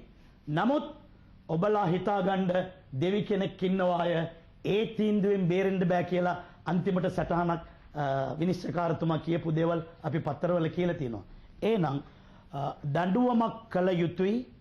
ඒ දඬුවම ඒ ආකාරය. අද දැන් අපේ රටේ ආකාරයට හමුදුනේ ඒත් මේ අසන්ත පුතා කිව්වා වගේ ඒකීය භාවයක්. ඒක ගරු කළ යුතුයි. දැන් අපේ තියෙනෝනේ හාමුදුරනේ මත්පැන් පානය කරලා වුණු කෙනෙකුට කස පහර ගන්න ඕන 70ක්. ඒ වගේම ස්තුරි දූෂණයට ගල් ගසා ඒ විවාහ පුද්ගලයෙක් නම් එයාව ඉන වෙනකන් භූමිය ඇතුළට මේව කරලා තමයි ගහන්න ඕනේ. තරුණය නම් ඒම නවත්තලා ගල් ගහලා මරණය ඇති වෙනකන් කරන්නේ. ඉතින් හාමුදුරනේ මේක මේ කරන්න පුළුවන්ද? මේක දේව අනක් කියලා කරුවම මාව පූජකතුමාන් ඉස්සල්ලා ගෙනියන්නේ. එහෙනම් අපේ ඉස්ලාම් ධර්මයේ කියන්නේ ඒ රටක නීතියට ගරු කිරීමෙන් ඒ නීතියට පවරා ඔබ ඒ වෙනුවෙන් පාපොච්චාරණය හාමුදුරුවෝ කිව්වාගේ තමන් පෞද්ගලිකව තමන්ගේ වැරද්ද ගැන තමන්ගේ දෙවියන්ට කියමින් මින්පසු එවැනි පාපයක් මා නොකරමි කියන අදිෂ්ඨාණයෙන් මේ අවස්ථාවේදී අපිට ගල් ගහන්න හෝ කස පහර ගන්න බෑ. ඒ රටේ නීතිය අනුගමනය කරමින් එයට ගරු කළ යුතුයි කියන තමයි ඉස්ලාම් ධර්මයේ ස්ථාවරය. නමුත් අපේ රටේ හැටියට මෙතෙක් එය අපි පෞද්ගලිකව කොහෙවත් ක්‍රියා කරලා නැහැ. පල්ලියේ බාරකාර මණ්ඩලය කියලා ඒ පල්ලියේ ඒ වසමේ සමහර දේවල් ඉටු කරනවා. නමුත් මේවා කරන්නේ නැහැ. ආගමික හැටියට දඬුවමක් තිබුණත් ඒ ආකාරයේ ඒ අවස්ථාවට පිළිපදින්නේ ඒකීය භාවයේ සුරකියමින් ඒ රටේ නීති අනුගමනය කරමින්. එහෙනම් දඬුවමක් තිබිය යුතුයි. දඬුවම් කළ යුතුයි. ඒ හිංසා නොවිය යුතුයි. ආගම් සෑම ආගමක්ම පවා ඒ දඬුවම් අනකලේ ඒ චේතනාවයි. එහෙනම් ඉටු කරන පුද්ගලයාත් ඒවා ක්‍රියා කරන අයත් ඒ ආකාරයටම කළොත් අර වැරදි කරන අය නැහැ. නමුත් ඒ වගේ තවත් එකක් මේ අවස්ථාව කියනවා හම්දුරනේ පොලිසිය උසාවිය මගින් වැරදි නවත්තන්න බෑ. දඬුවම් දෙන්න පුළුවන්. නමුත් වැරද්දෙන් සමාජය ඈත් කරලා ඒ අය යහමගට පාලනය කරන්න පුළුවන් පන්සල පල්ලිය කෝවිල. ඔව්. හැම කෙනෙක්ම රටේ මූලික නීතියට ගරු කරන්න ඕනෑ කියන කාරණාව මතු වුණා. දඬුවම් විවිධාකාරයි. මේ සභාවෙදිත් එක මතු වුණා. දඬුවම් තියෙනවා, සුළු දඬුවම් තියෙනවා, ඒතර දැඩි දඬුවම් තියෙනවා. මේ හැම එකකටම මෝන දෙන්න සිද්ධ වෙනවා. හැබැයි මේ ලෝකේ දඬුවමක් නැති කිසිම වරදක් නැහැ. දඬුවමක් නැති කිසිම වරදක් නැහැ. දඬුවම් ලැබෙන විවිධ ක්‍රම සලකා බලපුවාම හිතලා බලන්න දඬුවමක් නැති එකම වරදක්වත් තියෙනවද කියලා. මට අවසර දෙන්න නැවතත් පාලක මැදිරියට යන්න අනුග්‍රහක බවතුන්ගේ පණිවිඩ කීපයක් සඳහා. නැවතත් දොරමඩලාව සමග අපේ හාමුදුරනේ ලෞතුරා බුදුරජාණන් වහන්සේ අවස්ථානුකූලව භික්ෂුන් වහන්සේලා අරබයා යම් යම් ශික්ෂාපද පනවන එක අවස්ථානුකූලව තමයි කරන්නේ. పూర్වෙහි යම්කිසි නිශ්චිත නීතියක් පනවලා ශික්ෂාවක් පනවලා මේ අනුව වැඩ කරන්න ඕනයි කියලා නැහැ. යම්කිසි අවස්ථාවක් ආපුවම මේ අවස්ථාවට ගැලපෙන විදිහට ශික්ෂාවක් පනවනවා. දැන් අපි අහලා තියෙන කියවලා තියෙන විදිහට දැන් භික්ෂුන් වහන්සේලා අතින් වෙන්න පුළුවන් ලොකුම වැරදි වලට සිද්ධ වෙන්නේ පරාජිකාවන් කියලා. මම අහලා තියෙන විදිහට පරාජිකාවන් කියන්නේ පරාජය වීම. පරාජය වෙන්නේ භික්ෂූත්වයෙන්. භික්ෂූත්වේ නැති වෙන උපසම්පදාව නැති වෙනවා. නමුත් සමාජයෙන් ඉවත් වෙන්නේ නැහැ. සාමණේර ජීවිතේ හරි ගිහි ජීවිතේ හරි ඉන්න පුළුවන්කම තියෙනවා. මම හිතනවා මේ බෞද්ධ විනය තුළ භික්ෂූන් වහන්සේලා අරබයා දේශනා කරලා තියෙන විනය පද්ධතිය තුළ අපට නූතනයට ගන්න පුළුවන් පාඩම් රසක් තියෙනවා. විශේෂයෙන් දණ්ඩන ක්‍රමයට, පොදු නීතියට, මූලික නීතියට ගන්න පුළුවන් පාඩම් රසක් තියෙනවා. ඔබ වහන්සේට එයින් යමක් පැහැදිලි කරන්න පුළුවන්. ඔය ඇත්තටම ඉතාමත් වැදගත් සඳ මහත්මයා ඒ අදහස මේ අපේ බෞද්ධ විනය පිළිබඳව කිරිච්ච අධ්‍යයන වලින් අපිට බොහෝම පැහැදිලි වෙන කාරණාවක් තමයි බුදුරජාණන් වහන්සේ පනවලා තියෙන විනය නීති තුලින් වර්තමාන අධිකරණයට පවා යම් යම් ආදර්ශ සහ මාර්ගෝපදේශ ගන්නට පුළුවන් කියලා. මොකද අපේ රටේ තියෙන බ්‍රිතාන්‍යයෙන් ආපු නීතිය. ඒ බ්‍රිතාන්‍ය නීති ක්‍රමය තුල බුදුදහමේ සංකල්ප තරම් කැටි වුණේ නැහැ. දැන් බුද්ධාගමේ විනය නීති පිළිබඳව සාකච්ඡා කරනකොට මූලික වශයෙන්ම බෞද්ධ භික්ෂුන් වහන්සේලා වෙනුවෙන් විනය නීති 227ක් බෞද්ධ විනයෙහි සාකච්ඡා වෙනවා. ඒ විනය නීති 227 ගත්තාම මෙන් 4ක් දක්වන ප්‍රධාන වැරදි, මහා වැරදි හැටියට. දැන් හසන්ත පෙන්නපු ආකාරයටම ඒවා තමයි මූලික මහම වැරදි හැටියට පරාජිකා පෙරදුනා කියන සංකල්පය. අපිට ඕවා ගැන කතා කරන්න වැඩි අයිතියක් නැහැ. මේ බෞද්ධ නැත්නම් අපේ හාමුදුරුවෝ ඉන්නේ ඉඳ කියන්න පුළුවන් මොනවද පරාජිකා මොනවද සිද්ධ වෙන්නේ.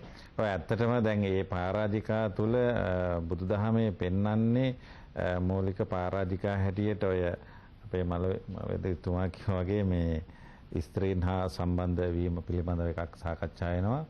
ඒ වගේම අදින්නාදානය නුදුන් දෙ ගැනීම පිළිබඳව පරාජිකාවක් සාකච්ඡා වෙනවා. ඒ වගේම වෙන කෙනෙක්ගේ ජීවිතයේ තොර කිරීම, විශේෂයෙන් මිනිසෙක්ගේ, සත්වයෙක්ගේ නෙවෙයි මිනිසෙක්ගේ ජීවිතයේ සංචිත්ත මනුස්ස විග්‍රහං ජීවිතාවෝරෝපේය කියලා පොතේ ඉන්නේ. මිනිසෙක්ගේ ජීවිතයේ තොර කිරීම පිළිබඳව එක පරාජිකාවක් සාකච්ඡා වෙනවා. තවත් 4 වෙනි පරාජිකාවක හැටියට උත්තරී මනුස්ස ධම්ම. ඒක ඇත්තටම අපේ සමාජයට ඉතාම අතිශයින්ම වැදගත් වෙනවා. තමා තුළ නැති ಗುಣධර්ම තමා තුළ තියනවා ලෙස සමාජයට කීම. තියනවා වගේ පෙන්න ගැනීම. සමාජයට කීම, පෙන්වීම, එසේම ඇඟවීමට සැලැස්වීම. මේ කාරණා තුනම එකම කාරණා. ඉතින් තමා තුළ නැති උතුම් ගුණ, යහපත් ගුණ තමන් ඒවා දරන කෙනෙක් හැටියට, තියෙන කෙනෙක් හැටියට සමාජෙ පෙන්වීම බුද්ධහමේ විශාල වරදක් හැටියට දක්වලා තියෙනවා. ඒක ප්‍රබල වැරද්දක්. ඉතින් ඒ අනුව බැලුවතින් අපේ සමාජයේ මොන තැනටද යන්නේ කියලා හිතා ගන්න පුළුවන් බොහෝ අවස්ථාවල. ඉතින් ඒ වගේම ඊට පස්සේ සංඝාදිශේෂ කියලා 13ක් දක්වලා තියෙනවා.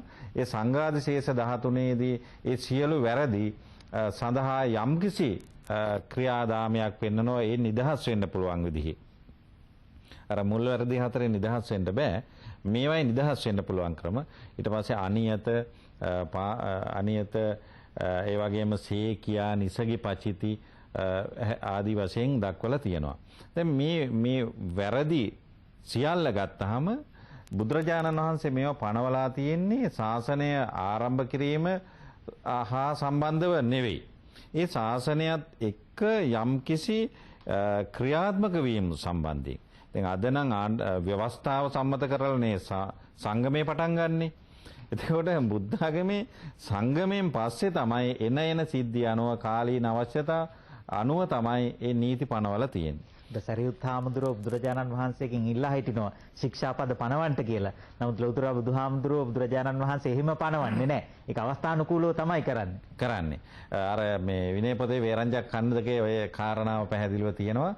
සරියුත් හාමුදුරුවෝ කියනවා විනය නීති පනවන්න සුදුසු වෙලාවයි කියලා තථාගතයන් වහන්සේට කියනවා. ඉතින් තථාගතයන් වහන්සේ කියනවා ඒ කාලේ ආවහම ඒ සිද්ධි ආවහම ආසවට්ටානීය ධර්ම පහළ වුණාම එයට ගැළපෙන විදිහට නීතියක් පනවන්නම් කියලා. නමුත් එහෙම පනවපු නීති පවා බුදුරජාණන් වහන්සේ විසින්ම වෙනස් කරලා තියෙනවා. ඒ කියන්නේ එය කාලීන අවශ්‍යතා අනුව යම් යම් ලිහිල් කරලා තියෙනවා. ඒ නිසා අපි දකිනවා බෞද්ධ විනය තුල පුදුමාකාර විදිහේ ප්‍රජාතන්ත්‍රීය ලක්ෂණයක් තියෙනවා. ඒ තුල පෙන්වන්නේ දඬුවම් දෙන්නා කියන පිරිස නෙවෙයි. දඬුවම ලබන්නා තුල තමයි මේ සියල්ල තියෙන්නේ. වැරද්ද කළා ඔහුට පුළුවන්කම තියෙනවා වරදින් නිදහස් වෙන්න. ඒ වගේම වරදින් නිදහස් වෙලා සමාජයේ උතුම්ම තත්වයට යන්නට පුළුවන්. අර මම මුලින්ම සඳහන් කළේ අඟුලිමාල සිද්ධිය. එතකොට අඟුලිමාල කියන කෙනා රහතන් වහන්සේ කෙනෙක් භාවයට පත් වුණා. ඉතින් බෞද්ධ දර්ශනය තුල ඒ සංකල්පය පෙන්වන්නේ අද වරදක් කළාට නමුත් ඒ පුජ්‍යලයාට නිදහස් වෙන්න පුළුවන්කමක් දකින්න පුළුවන්කමක් තියෙනවා. ඒ වගේම සමාජය වෙනුවෙන් සේවයක් කරන්න. දැන් බුදුදහමේ මූලික වශයෙන්ම දකින්නේ පොදු සමාජය වෙනුවෙන් කරන සේවය තමයි උදාර සංකල්පයක් ලෙස දක්වලා තියෙන්නේ. යම්කිසි කෙනෙක් පොදු සමාජ දැන් පුජ්‍යලයාට විරුද්ධව කරන වරද සිවිල් වරදක් හැටියට තමයි වර්තමාන නීතිය තුල දකින්නේ. නමුත් පුජ්‍යලයා සමාජයට එරෙහිව කරන වරද අපරාධ යක් හැටියට ඒවා අපරාධ නීතිය යටතේ සාකච්ඡා වෙනවා. ඒ වගේම බුදුදහමෙත් කියනවා පුජ්‍යලයාට දිසෝ දිසං යන්තං කෛරා පුජ්‍යලයක් තව පුජ්‍යලයකට විරුද්ධව වරදක් කළාට වඩා ඔහු සමාජයට විරුද්ධව යම්කිසි මතයක් කළොත් එය තමයි ප්‍රබල වැරද්ද හැටියට බුද්ධ ආගමේ පෙන්වලා තියලා තියෙනවා. ඒ නිසා සමාජයට එරෙහිව යම්කිසි වැරද්දක් කළොත් ඒ වරදට දඬුවම හැටියට සංසාරික වශයෙන් වෙන දඬුවම් රාශියක් තියෙනවා പ്രേත වස්තුවේ. പ്രേත වස්තුව අපේ බෞද්ධ ජනතාව විසින් විශේෂයෙන් හැම ආගමකම වුණත් කියවන්නට වටිනම දෙයක්, වටිනම පොතක් තමයි പ്രേත වස්තුව කියන්නේ. ඒක එක සිද්ධියක් මම කියන්නම් හසන්ත. ඒ പ്രേත වස්තුවේ එනවා ගූත කාදක പ്രേත වස්තුව කියලා එකක්. එහි එන්නේ එක්තරා ප්‍රබල සල්ලි තියෙන ලොකු දායක මහත්තයෙක් හාමුදුරු නමකට පන්සලක් හදලා දෙනවා. එතකොට මේ පන්සල හදලා දීලා මේ පන්සලට එනවා වෙනත් භික්ෂුන් වහන්සේලාත්. ඉතින් ඒ භික්ෂුන් වහන්සේලා ටික කාලයක් ඉන්නකොට අර හාමුදුරුවෝ මේ භික්ෂුන් වහන්සේලා නොයෙක් නින්දා අපහාස කරනවා. ඉතින් මේ භික්ෂුව කියන චරිතය නෙවෙයි ගන්න ඕනේ මිනිස්සු අතින් සිද්ධ වෙන වැරදි. ඒ වගේම අර දායක මහත්තයාත් මොකද කරන්නේ විවිධ ආකාරයෙන් කැලෑපත්තර ගාමින් අපහාස උපහාස කරමින් අර පුජ්‍යරයාට අර ස්වාමීන් වහන්සේලාට මේ නින්දා කරනවා. දැන් මෙහි විපාක හැටියට ඒ പ്രേත වස්තුව කියන පොතේ පෙන්වන්නේ අර දායක මහත්තයා ඉතින් හොඳ කෙනෙක් වර්තමාන සමාජයේ පන්සලක් හදලා දීම ඒ වගේම හොඳ කෙනෙක් දානපතියෙක් අර ඔබ සඳහන් කර හැටියටම මල් මාලා දාලා පිළිගන්න සල්ලිකාරයෙක් වුණාම සමාජයේ තැනක් තියෙනවා. නමුත් ඒ සමාජයේ තුල සල්ලි තියනම් කෙනෙකුට තැනක් තියෙනවා. නමුත් ඒ දායක මහත්මයා මැරිලා ගිහලා පන්සලේ වැසිකිලි ප්‍රේතෙක් වෙලා උපන්න කියලා ඒ කියනවා. ඒ වගේම අර භික්ෂුන් වහන්සේ අපවත් වෙලා ඒ ප්‍රේතයාගේ ඒ භික්ෂුන් වහන්සේගේ කට උඩ අර දායක මහත්තයා ප්‍රේතෙක් වුණා. ඒ කියන්නේ භික්ෂුව ප්‍රේතෙක් වෙලා උපන්න, එයාගේ කට උඩ ප්‍රේතෙක් වෙලා උපන්න කියලා ඒ ගූත කාදක ප්‍රේත වස්තුවේ කියනවා. මේක තමයි හසන්ත සංසාරයේ දෙන දඬුවම.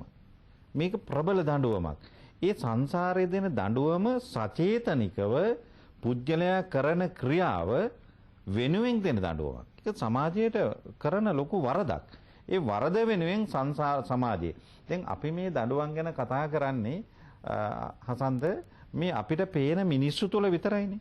නමුත් ධර්මයේ කියන්නේ പ്രേත ආත්ම ලබලා ඕන් විඳින දුක්. අර කියනවා ලෝයඩ සංග්‍රහයේ පෙර අඟනක් එක් එළු දෙනක හිස සිඳා සියලු අඟ වැළඳි ගිනි දැල් නිරේ දුක් විඳා. ඇය ඇඟ ලෝම ගණනේ හිස් කැපුම් ලදා මෙම රග වේය කාටත් අකුසල ලෙදා කියලා. එක සතෙක්ගේ හිස කැපුවා. නමුත් ඒ කැපුම් ලද සතාගේ ලෝම ගානට මේ කාන්තාව සංසාරයේ උපන් භවයක මරණයටපත් වෙන්නේ හිස් කැපුම්. නමුත් ඒ විතරක් නෙවෙයි പ്രേත ආත්මවල විවිධ දුක් විඳින අවස්ථා අපි දකින්නට ලැබෙනවා. ඉතින් මේ නිසා බුදුදහමේ කියනවා කවදාකවත් පොදු සමාජයට විරුද්ධ වැඩ කරන්න එපා. සමාජයට එරෙහි වෙන වැඩ කරන්න එපා. තමන් යම්කිසි ක්‍රියාවක් කරන්නට කලින් ඒ ක්‍රියාව කළ යුතුද නැද්ද කියන කාරණාව තුන් පාරක් හිතන්නටයි කියනවා. අපි පන්සල් ගන්නකොට নমස්කාරය තුන් පාරක් කියනවා. ඒ කියන්නේ අපි මේ හොඳ වැඩක් කරන්න යන්නේ. ඒක මනසට මතක් කරලා දෙනවා. බුද්ධං සරණං ගච්ඡාමි කියන අපි ဒုတိ යම්පිත් යනවා. ඒයි පළවෙනි පාර ගියා නම් මදිද කියලා කෙනෙකුට තර්ක කරන්න පුළුවන්. නෑ මදි. මොකද අපි මේ හොඳ වැඩක් පන්සිල් සමාදන් වෙන්න යන්නේ බුදුන් සරණ පළමුවත් යනවා දෙවනුවත් යනවා තුන්වෙනුවත් යනවා. ඒ නිසා මේ මනස තමයි වැදගත් වන්නේ. මනසින් යම්කිසි ක්‍රියාවක් කරන අපි පුජ්‍යලයක් යම්කිසි ක්‍රියාවක් කරනකොට ඒ ක්‍රියාව කරන්නට පළමුව කලින් පස්සේ නෙවෙයි බුදුදහමේ කියන ක්‍රියාව කරන්නට පළමුව තුන් පාරක් හිතන්නට කියලා. ඒ වගේම වචනයක් කතා කරන්න පළමුව තුන් පාරක් හිතන්නට. නරක සිතුවිල්ලක් හිතන්නට කලින් එයම නැවත පෙරලා තර්ක කරලා හිතන්නට කියලා කියනවා. එහෙම උණයින් පස්සේ බුදුදහම කියන හැටියට යම්කිසි කෙනෙක් කටයුතු කරනවා නම් ඒ පුජ්‍යලයට හොඳ තැනකට එන්න පුළුවන්. හොඳ තැනකට එන්න පුළුවන්. නමුත් වෙලා තියෙන්නේ අපේ මිනිසා වරද අනුන්ගේ වරද ලොකු වරදක් හැටියට සලකනවා. කෙනෙක්ගෙන් වරදක් වුණාම තමන්ගේ අතින් ඒවා සිද්ධ වෙන්නේ නැති දේවල් හැටියට හිතනවා. ඒ වගේම තමන්ගේ වරදක් සිද්ධ වුණාන් පස්සේ ඒක සාමාන්‍යකරණය කරනවා. ඔය කවුරුත් වැරදි කරන්නේ මං කරාම මොකද? එහෙම කියලා සාමාන්‍යකරණය කරනවා. ඔය කවුරුත් කළා හින්දානේ මං කළේ. ඒ කියන්නේ මම වැරදි කරන කෙනෙක් නෙමෙයි අනිත් අය කළ නිසා. නමුත් බුදුදහම කියන්නේ වෙන කෙනෙක් වරදක් කළා කියලා ඒකෙන් Tamanට ලයිසන් එකක් ලැබෙන්නේ නැහැ වැරදි කරන්න. වරදමයි. පොලිස් නිලධාරියා පැමිණිල්ල ලියනකොට නිවැරදිව ලියන්න ඕන අර පැමිණිල්ල පොලිසියේ දාන්න එන කෙනාගේ පැමිණිල්ල. නමුත් එයා අතින් හදලා ලියන්න ගියොත් ඒක වරදක්. ඒ වගේම උසාවියේ අපි ඔබ කතා කළා යම්කිසි නඩුවක් විසඳන්න එනකොට මේ පොලිසියෙන් දාන පැමිණිල්ල නිවැරදිව දාන්න ඕන. ඒ වගේ වැරදි අපේ රටේ හරියට සිද්ධ වෙනවා. මොකද ධනය නිසා වැරදි කරනවා, බලය නිසා වැරදි කරනවා, තමන්ගේ තත්වය නිසා වැරදි කරනවා. මෙන්න මේ විදිහට මොන වැරද කළත් මරණය කියන තැනේදී මම මැරෙන මිනිස්සෙක්, මම මරණයට පත් වෙන මිනිහෙක්, මැරෙන මොහොතේ මට හොඳ මරණයක් තියෙන්න ඕන කියලා හිතාගෙන මිනිස්සු කටයුතු කරනවා නම් අපේ රට හසන්ත හරිම සුන්දරයි. ඒකට වෙලා තියෙන්නේ අපි අපේ මිනිසාගේ තියෙන ව්‍යාජත්වය නිසා තමන්ගේ වැරදි සංගවා ගන්නවා, අනුන්ගේ වැරදි හොවා දක්වනවා. ඒ වගේ ස්වභාවය. ඊර්ෂ්‍යා සහගතව ද්වේෂයෙන් යුතුව කේලාම් කියන අනුන් කොටවන පරුෂ වචන කියන කැලෑපත්තර ගහන අභූත බොරු චෝදනා නගන ලියුම් ලියන පෙස්සන් ලියන අයට නීතියෙන් සමහරට දඬුවම් නොලැබෙන්න ඉඩ තියෙනවා. හැබැයි කවදා හරි දවසක නියම දඬුවම දැඩි දඬුවම හම්බ වෙනවා කියලාත් මතක තියාගන්න ඕනේ. මේ තරම් වැරදි නෙමේ. අපි ඉන්න ගමන් අපි එක එක්කෙනාට ඊර්ෂ්‍යා කරනවා, පරුස වචන කියනවා, ඇනුම් පද කියනවා, කාර්යාලවල කොටවනවා එක එක්කෙනාට, සමහරට වෙනත් ආයතනවල සිද්ධ වෙනවා, රජයේ ආයතනවල, පෞද්ගලික ආයතනවල. මේ කොහෙත් වැනි දේවල් සිද්ධ වෙන මේ පොදු දේවල් කියලා හිතන්න ඉඩ තියෙනවා. නමුත් මේවට ලැබෙන දඬුවම් දැඩි දඬුවම්. විශේෂයෙන්ම ඔය කැලෑපත්තර ගහන බොරු චෝදනා එල්ල කරන, සමහරට බොරු චෝදනා එල්ල කරලා පෙස්සන් ලියන, ලියුම් ලියන එහෙමයි විනෝදෙට වගේ කරනවා. සමහරවිට ඒක නැතුව බෑ. සතියකට එකක්වත් ලියන්න ඕන වගේ අය ඉන්නවා. හැබැයි ඒ අයට තියෙන දඬුවම් දැඩි දඬුවම් කියලා මතක තියාගන්න ඕනේ. මොකද ඒක සත්‍ය චෝදනාව නම් බාර ගන්නට නීතියේ ඉන්නවා. හැබැයි අසත්‍ය දේවල් බාර ගන්නට කවුරුත් නැහැ. ඒක දෙවියෝ බලගනී සමහර අවස්ථාවල. අපි ඇත්තටම හසන්ත එහෙම කිව්වම මට මතක් වුණේ අර මේ මහාචාර්ය නන්දසේන රත්නපාල මහත්මයා ලියපු පොතක් තියෙනවා. මෙලොවදී විපාක දෙන කර්ම කියලා. මෙලොවදීන් ඵල දෙන කර්ම කියලා. ඔව්. එතකොට ඒකේ කියනවා එක්තරා ආරක්ෂක නිලධාරියෙක් පසුගිය භීෂණ සමයේ කියන 89 කාලේ වෙන්න ඕනේ.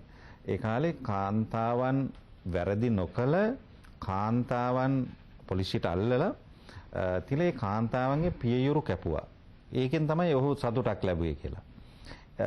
ඉන්පස්සේ අවුරුදු ගානකට පස්සේ ඒ පුජ්‍යලයාගේ බිරිඳට පියයුරු පිළිකාවක් ලැබුවා කියලා. ඉතින් මේක තමයි මම දකින හැටියට ඒ සංසාරයේ දෙන දඬුවම වෙන්න ඕන. අභූත අසත්‍ය චෝදනාවක් එල්ල කළොත් අනිවාර්යයෙන්ම බූමරංගයක් වගේ ඒක ආපහු එන බව මතක තියාගන්න ඕනේ. එහෙම නොවෙනවා නම් මේක ලෝකයක් නෙවෙයි, මේක ධර්මයක් තියෙන ලෝකයක් වෙන්නත් බෑ. පියතුමා කතා කරන්න කලින් මට අවසර දෙන්න අපේ පාලක මැදිරියට යන්න අනුග්‍රහක බෞතුන්ගේ පණිවිඩ කීපයක් සඳහන්. අප නැවතත් දොරමඩලාව සමග දඬුවම නැත්නම් දණ්ඩනය පිළිබඳව අප කතා කරමින් සිටින්නේ. පියතුමා මේ බෞද්ධ ධර්මානුකූලව නම් කාලානුරූපව කාලයට ගැළපෙන විදියට, මොකද සමාජයේ සංකීර්ණ වෙනවා, ජනගහනය වැඩි වෙනවා, ප්‍රශ්න වෙනස් වෙනවා, සංකීර්ණ වෙනවා.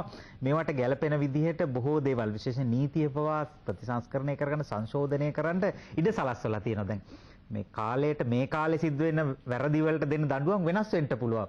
අර භික්ෂු අපේ ලෞතර බුදුරජාණන් වහන්සේ ශික්ෂාපද පැනෙවුවා වගේ යම් ඉඩක් තියලා තියෙනවා.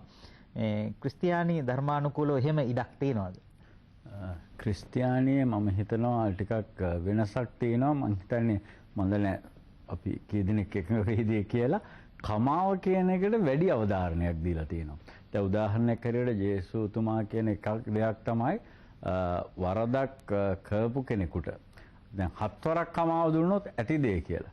දැන් ජේසුතුමාගේ මහාන පුද්ගලයාට කියනවා 70 වැඩි කිරීම 7ක් කමාව දෙන්න ලෑස්ති වෙලා ඉන්න ඕනේ කියලා. දැන් හුඟක් වෙලාවල් වලදී බයිබලයේ පෙන්වන ජේසුතුමා පෙන්වන ක්‍රමය තමයි කමාව දීම සහ ඔහුව පිළිගැනීම තුළින් නැවත වතාවක් ප්‍රතිස්ථාපනය කිරීම. හැබැයි කතාවලම තියෙනවා අර අපේ හාමුදුරුවෝ කිව්වා වගේ මේ වැඩේ යන ගමන්ම පොඩි දඬුවමකුත් විඳගෙන තමයි කතාව අවසානයේ. දැන් උදාහරණයක් හැටියට ගත්තොත් යේසුතුමා කියනවා අකීකරු පුත්‍රයාගේ කතාව.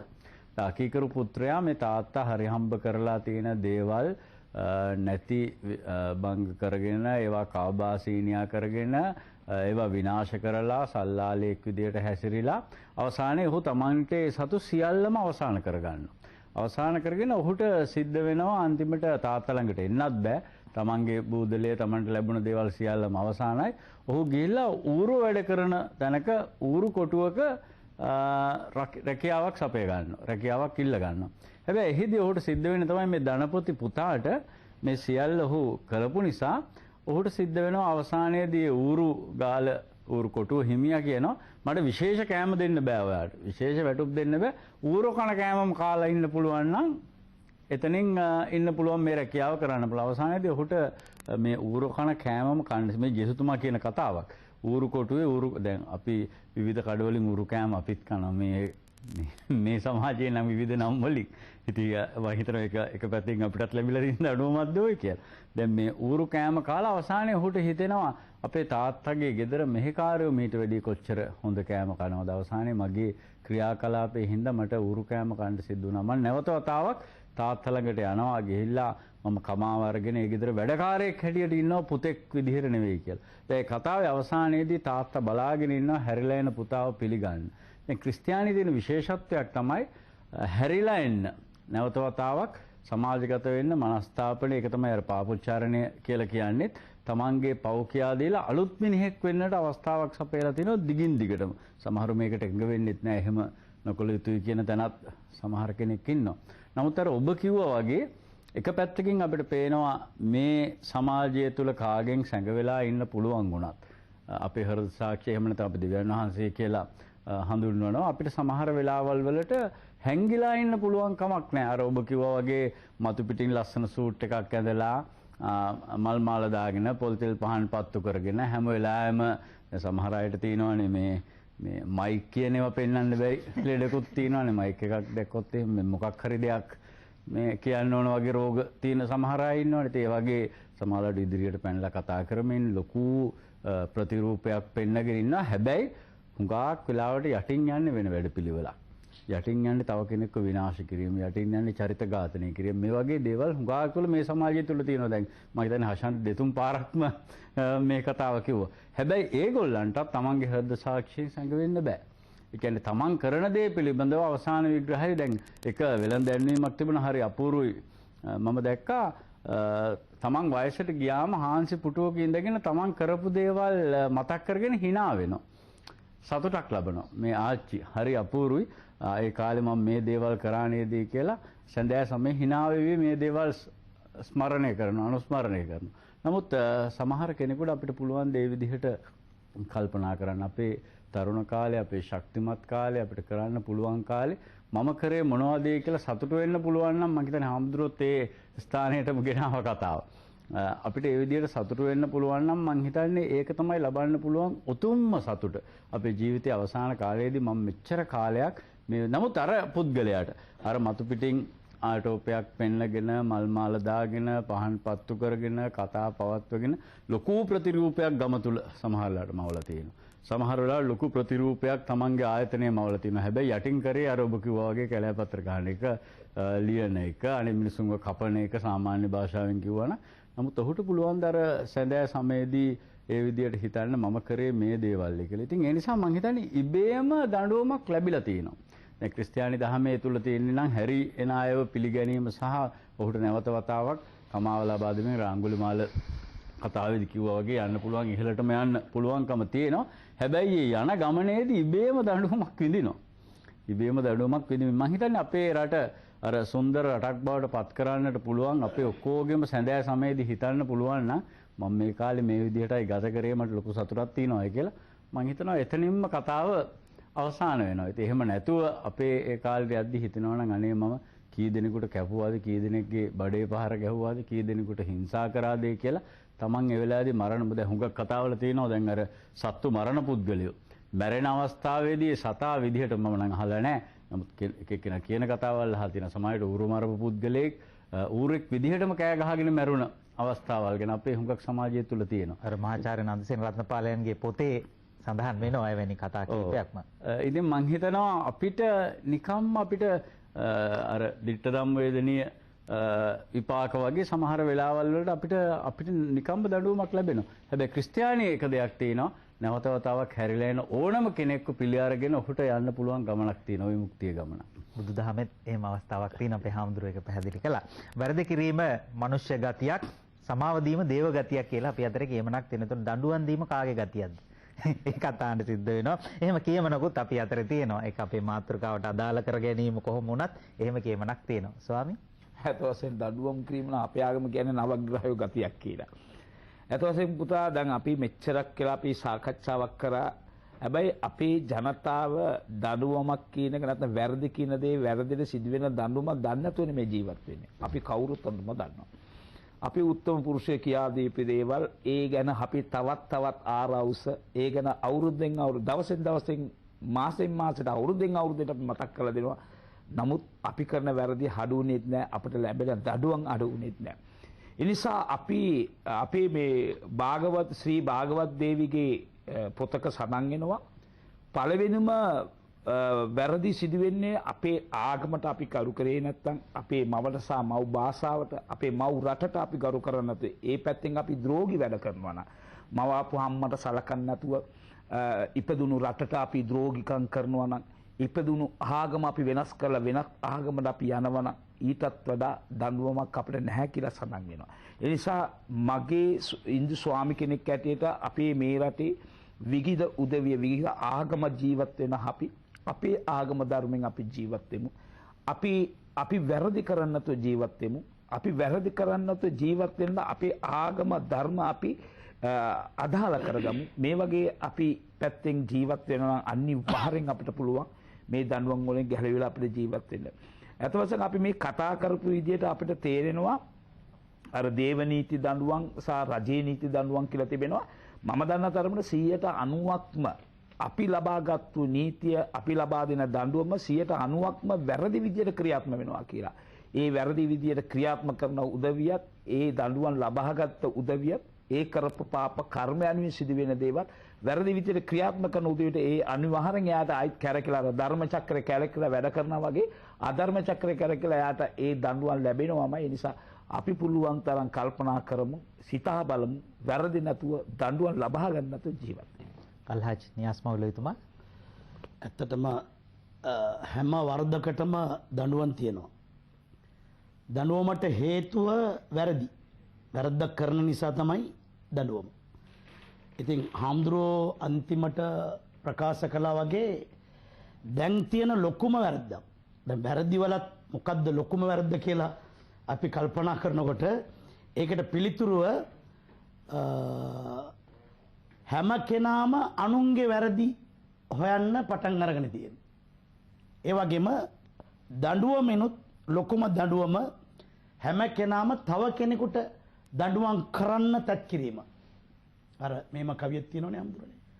අනුන්ගේ උස්මිටිකං නොපෙනේවා තමන්ගේ යුතුයකං පමණක්ම දකීවා මෙය බුදු ගුණ බව වැටහේවා සියලු සත්වයින් ලොව සුවපත් වේවා. මං කුමන ආගමට හිටියත් හාමුදුරුවනේ ඇත්තක් ඒක ඇතුලේ තියෙන නිසා ඒ අපි පිළිගත යුතු. ඔක්කොම all include කියන වගේ අරකට රැඳිලා තියෙනවා. ඒ නිසා අපි අනුන්ගේ දේවල් හොයනට වඩා මගේ වැරද්ද සොයමින් ජීවත් වීමත් දඬුවමක් කෙනෙකුට වෙන අවස්ථාවේදී ඒ දඬුවමින් ඔහුව ආරක්ෂා කිරීමට මට හැකි වේද කියන අදහසක් මාහට තියෙනවා නම් එයයි මනස ඔහු තමයි මිනිසා.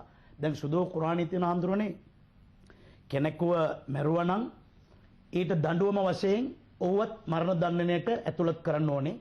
නමුත් ඒ කුරානයේම විස්තර තියෙනවා ඒ මරණයට ලක් වූ අයගේ පවුලේ අය කමාවක් දීලා ඔහු වෙත මෛත්‍රී භාවයක් දන්වන්නේ නම් ඒ අයත් ඒ දඬුවම ඈඩ් කිරීමට ඒ අයට අවස්ථාවක් තියෙනවා කියලා කියනවා. අර පියතුමා කිව්වා වගේ අපේ කමාවට ප්‍රමුඛත්වය දීලා තියෙනවා හැම දෙයකටම කමාවට ප්‍රමුඛත්වය දීලා තියෙනවා. එහෙනම් මේ සියලු දෙයක්ම හිතත් එක්කනේ සම්බන්ධ. ඒ අය තමන්ගේ හිත පාලනය කරන්නට සූදානම් වෙලා තමන්ගේ හිත මනස හරියාකාරව අලංකාර කරගත්තොත් ඒ තුලින් මේ වගේ දඬුවම් වලින් ඈත් වෙන්නත් පුළුවන්. මේවා තවත් අඩුවේ. අන්තිම වරටත් හිත ගැන පොඩි කවියක්.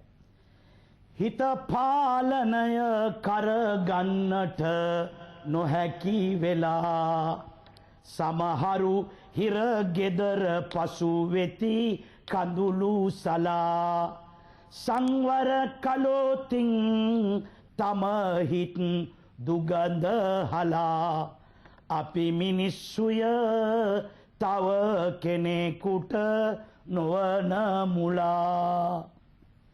අපේ හාමුදුරුවෝ යමක් කියන්න උත්සාහ කළා. ඔව් ඇත්තටම බුදුරජාණන් වහන්සේගේ ධර්මයේ තුල දඬුවම සහ වරද පිළිබඳව දකින්නේ අපි සමාජයට හැම වෙලෙම හොඳ දෙයක් කරන්න ඕන කියලා. ඒ හොඳ දේ කෙසේද තෝරාගන්නේ කියන එකට බුදුදහම කියන්නේ හෘද සාක්කිය. තමන්ගේ හෘද සාක්කිය දිහා බලලා තමා පුළුවන් තරම් සමාජයට හොඳ දේ කරන්න නරක දේ නොකරින්න. ඒ තමයි බුදුදහම කියන පදේ. අපිට අවසාන විග්‍රහයේදී කියන්න පුළුවන්කම තියෙනවා අපේ ක්‍රිස්තියානි සම්ප්‍රදායක් තියෙනවා ක්‍රිස්තියානි බයිබලීය අධ්‍යයනයන් වලට අනුව අපි දෙවියන් ඉදිරියේ ගණන් දෙන්න වෙනවා කියන එක. අර මතු පිටින් කොයි විදිහේ චරිතයක් භූමිකාවක් අපි රඟ දැක්කුවත් අපි යම් කිසි දවස් අපි කරවූ දේවල් වලට අපිට සිද්ධ වෙනවා දෙවියන් ඉදිරියේ ගණන් දීමකට. ඒ නිසා ඒ විශ්වාසයෙන් අපි මේ ගණන් දෙන්න ඉන්න මිනිස්සු අපි මැරෙන්න ඉන්න මිනිස්සු කියලා හිතාගෙන කටයුතු කරොත් මම හිතනවා අපිට හුඟක් දුරට අපේ සියලු දේවල් නැවත වතාවක් යථා තත්ත්වයට පත් කරගන්න පුළුවන්. ස්වාමී ඔව්පිමන් දරුවනේ රාජනීතියෙන් අපිට බේරෙන්නට අවස්ථාවක් තිබෙනවා. නමුත් දේව නීතියෙන් කවදාවත් අපි කරන වැරදි වලින් බේරෙන්නට බෑ. අපි වැරදි නැතුව ජීවත් වෙන්න. ඒ වගේම සුදෝ කුරානයේ ෆජ්තනිබූ සියලු පාප වලින් ඈත් වෙන්න ලඅල්ලකුම් තුෆ්ලිහූන්.